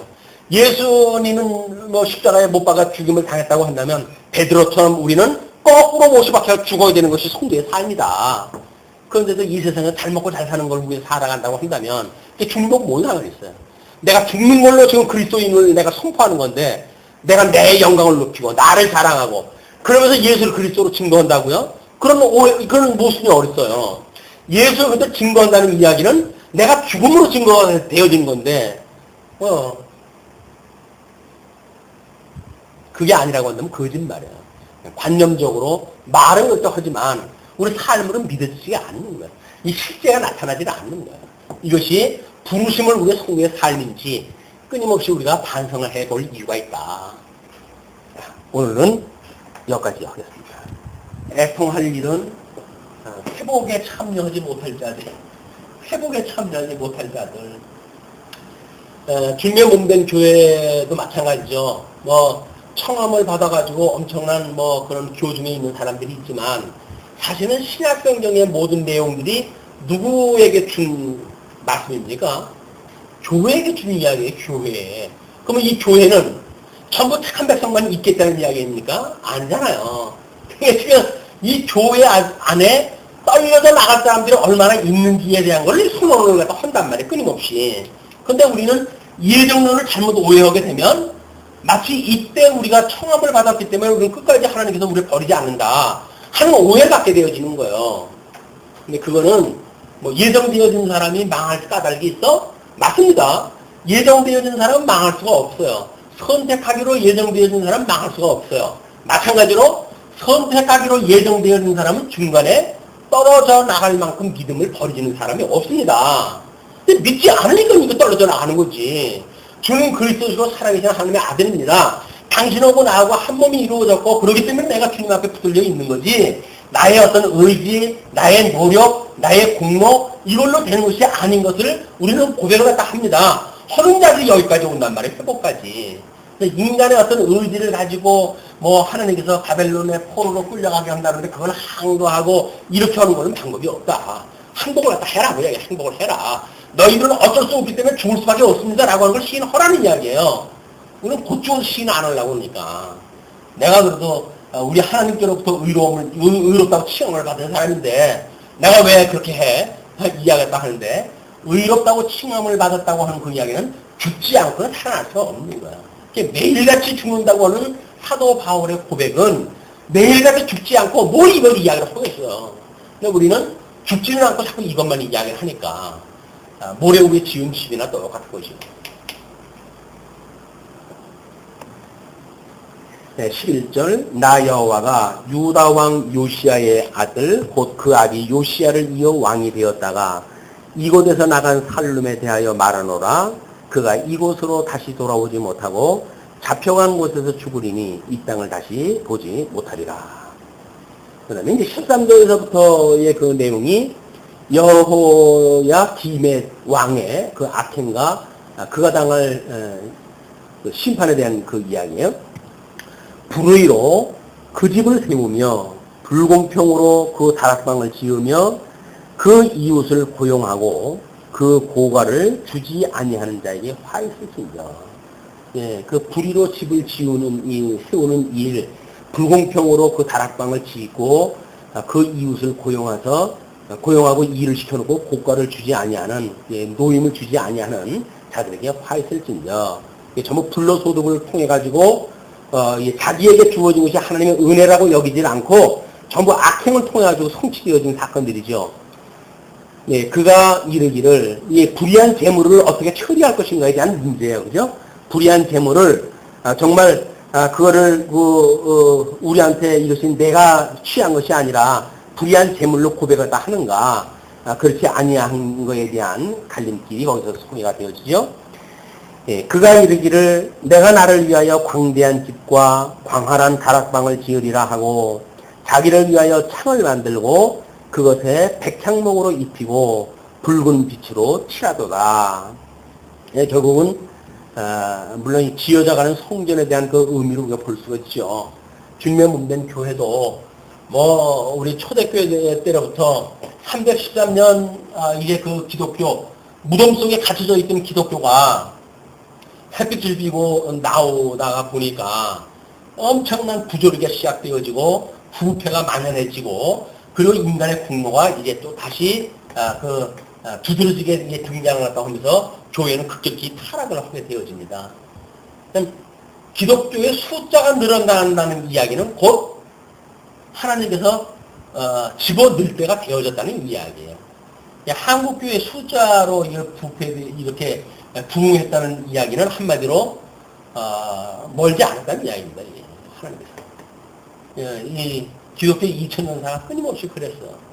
그래가지고는 결국 중세기에 그 엄청난 로만 캐톨릭이 등장했던 그 중세기에 어두운 기독교 문화가 바로 그런 이야기예요.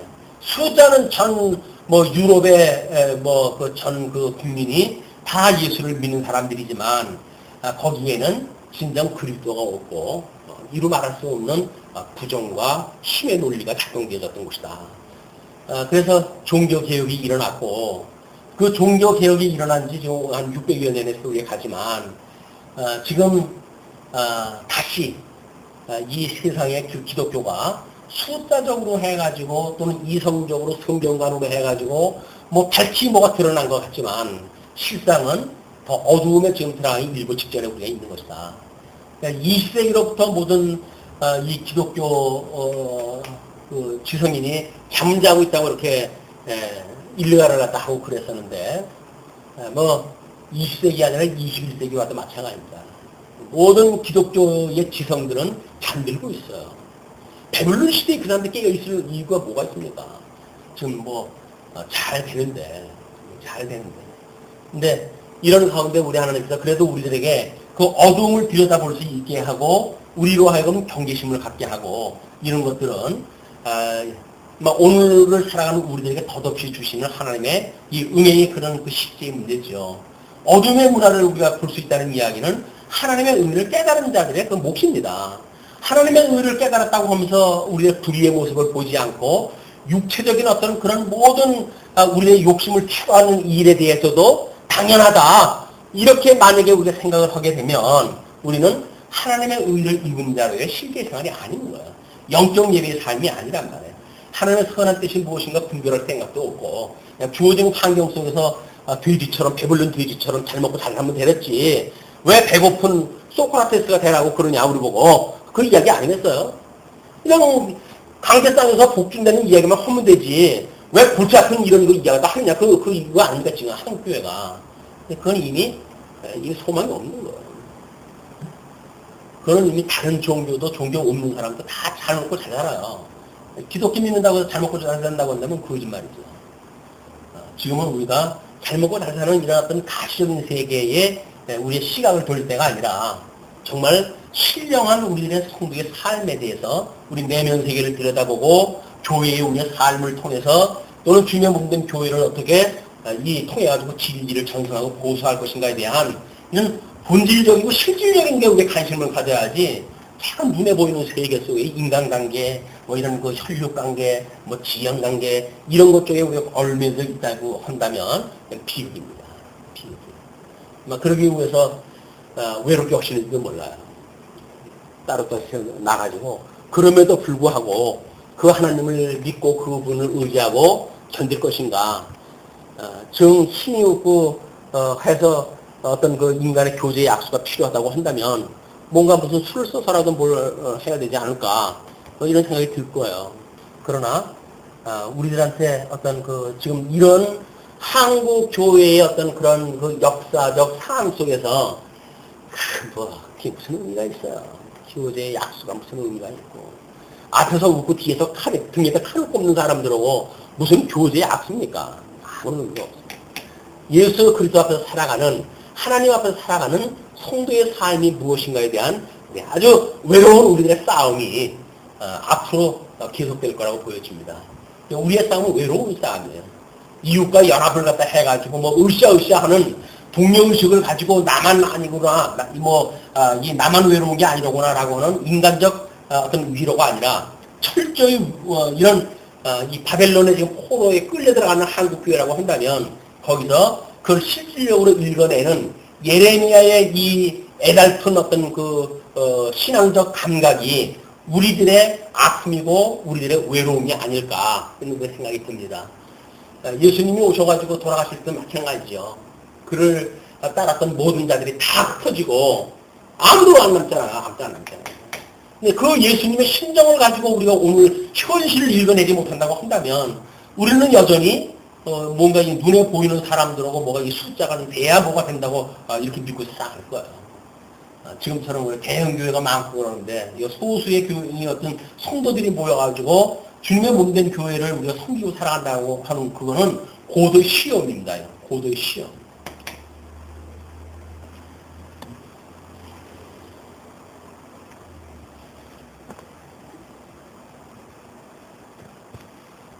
어디까지 하다 그렇게 하나요? 예, 16절. 예, 그는 가난한 자와 궁핍한 자를 신원하고 형통하였나니 이것이 나를 알미 아니냐 여호와의 말이니라. 그러나 내 눈과 마음은 탐망과 무지한 피를 흘림과 압박과 강포를 행하려 할 뿐이니라. 그러므로 나 여호와가 유다 왕 요시아의 아들 여호와김에 대하여 이같이 말하노라. 우리가 그를 위하여 슬프다 내 해용되어 슬프다 내 자매여 하며 통곡하지 아니할 것이며 그를 위하여 슬프다 주여 슬프다 그 영광이여 하며 통곡하지도 아니할 것이라. 뭐 한때는 그 나라를 치겠던 왕이지만 그가 포로로 끌려갔다고 해가지고 안타까울 사람 아무도 없어요. 우리 예수님이 이 땅에 오셔서 십자가에 못 박아 죽으시는 그런 정말 외로운 싸움이 되어졌지만 그를 위해 가지고 나의 주님 어떻게 지금 십자가에 돌아가실 수가 있습니까? 당신 대신 내가 죽을 수 없습니까? 라고 해가지고 예수님 돌아가셨을 때 거기에 단책에 남아있는 사람들이 아무도 없어요. 다 도망갑니다. 뿔뿔이 다. 심지어 그 담배를 둘러싸고 벗은몸으로 해가지고 도망가는 그 나약한 제자들의 모습을 보면서 다 그려놓고 있잖아요. 이게 인간의 모습인 거예요. 그럼 예수님이 그렇게 외롭게 돌아가셨는데 그러니까 주님의 몸된 교회를 이루어간다고 하면서 뭐 인간적 결속에 의해 가지고 뭐 수많은 어떤 사람들의 그런 찬양 속에 이 교회가 이루어져 간다고 생각을 하게 되면 오해죠. 주님의 몸된 교회도 마찬가지예요. 철저한 외로움 속에 주님의 몸된 교회에서 진리가 전승되어진다. 이게 안타까우니까 어떻게든지 긁어 모으려고 그러고 숫자를 갖다 늘리려고 하고 되어지는 거예요. 말은 주인의 삶으로 우리가 전도의 그런 그 이름으로 해가지요. 이것이 본질 떠난 그런 그 이야기다. 19절 그가 끌려 예루살렘 문 밖에 던지우고 나귀같이 매장함을 당하리라. 그렇게 죽는 것이 인생인 거예요. 다음에 이제 고니야의 운명에 대해서 20절부터 이야기를 합니다. 네, 너는 레바논에 올라 외치며 바산에서 내 소리를 높이며 아바림에서 외치라. 이는 너를 사랑하는 자가 다 멸망하였음이니라. 내가 평안할 때에 내가 내게 말하였으나 내 말이 나를 듣지 아니하리라 하였나니 내가 어려서부터 내 목소리를 청종치 아니함이 내 습관이다. 몸에 뱄어요. 우상을 숨기고 눈에 보이는 거에 우리가 살아가는 거는 이 몸에 밴 그런 우리의 습관되어진 일입니다. 그래서 우리가 관습적으로 우리는 부모님의 그 죄 가운데 우리가 잉태되어졌고 죄 가운데 출생되어진 사람 아니에요. 거기서 무슨 천을 찾습니까? 어린아이들의 모습은 천사와 같다고 우리가 이야기가 하지만 물론 외모는 천사와 같죠. 그러나 그 속에 감춰져 있는 그 악성은 우리 나이 먹어가지고 훈련되어진 악성과 크게 다를 거 없어요. 똑같이 보수같이 살아가기 때문에.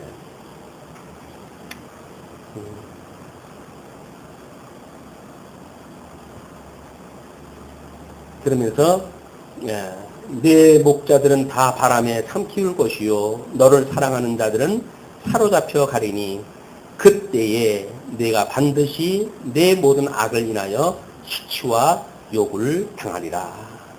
결국은 이제 그런 그 문화 속에 휩쓸려 가지고 결국은 수치와 욕을 당하게 당하고 만다. 레바논에 거하여 백향목에 깃들이는 자여 여인의 해산하는 고통 같은 고통이 내가 임할 때에 너의 가련함이 얼마나 심하냐. 23절까지 여호와김 왕의 악행과 그가 당할 심판에 대한 그런 그 비극적인 이야기를 시문학적인 그런 그 표현 방법으로 그 예언의 형식을 통해 가지고 증거가 되어지고 24절부터 30절까지 고니야 왕이 당할 그런 심판에 구체적으로 이렇게 설명이 됩니다. 나 여호와가 말하노라 나의 삶으로 맹세하노니 유다 왕 여호야김의 아들 너 고니야가 너의 오른손에 인장반지라 할지라도 내가 빼어 내 생명을 찾는 자의 손과 너의 두려워하는 자의 손 곧 바벨론 왕 느부갓네살의 손과 갈대아인의 손에 줄 것이라. 내가 너와 너를 낳은 어미를 너희가 나지 아니한 다른 지방에 쫓아내리니 너희가 거기서 죽고 너희 마음에 돌아오기를 사모하는 땅에 돌아오지 못하리라. 이 사람 고니야는 천한 파기냐 좋아하지 아니하는 그릇이냐 어찌하여 그와 그 자손이 쫓겨나서 알지 못하는 땅에 들어갔는고. 이 고니야 여호와 긴에 대한 그런 걸로 해가지고 포로로 가느냐 그 얘기죠. 그래서 땅이여 땅이여 땅이여 여호와의 말을 들을지어다. 나 여호와 같이 이같이 말하노라. 너희는 이 사람이 무자하겠고 그 평생에 형통치 못할 자라 기록하라. 이는 그 자손 중 형통하여 다윗의 위에 앉아 유다를 다스릴 사람이 다시는 없을 것입니다. 자, 여호야긴, 이 여호야긴에 대하여 무자하겠다고 이렇게 이야기를 했어요. 그리고 다시는 이 왕위에 앉을 자가 없겠다. 이렇게 예언이 되어졌단 말이에요. 그러면 이제 다윗, 우리 이제 마태복음 1장에서 이야기하는 것처럼 다윗의 아들, 이제 그 아브라함과 다윗의 자손 예수 그리스도 세계로 이야기가 되어지잖아요. 그럼 다윗의 혈통을 이어가지고 지금 쭉 이렇게 연결이 되어진단 말이에요. 근데 이 여호와긴한테 지금 저주하는 것이 뭡니까? 넌 무자하겠다 그 이야기예요. 근데 마태복음 1장에서 보게 되면 이 여호야긴 앞에 스룹바벨이라고 하는 아들로 해가지고 예수 그리스도의 계보가 좀 이루어지고 있거든요. 그럼 과연 예레미야의 이 예언이 어떻게 이렇게 성취가 되어졌길래 도대체 이런 역사가 이루어지는가 한잔 하시고 퀴즈를 풀죠.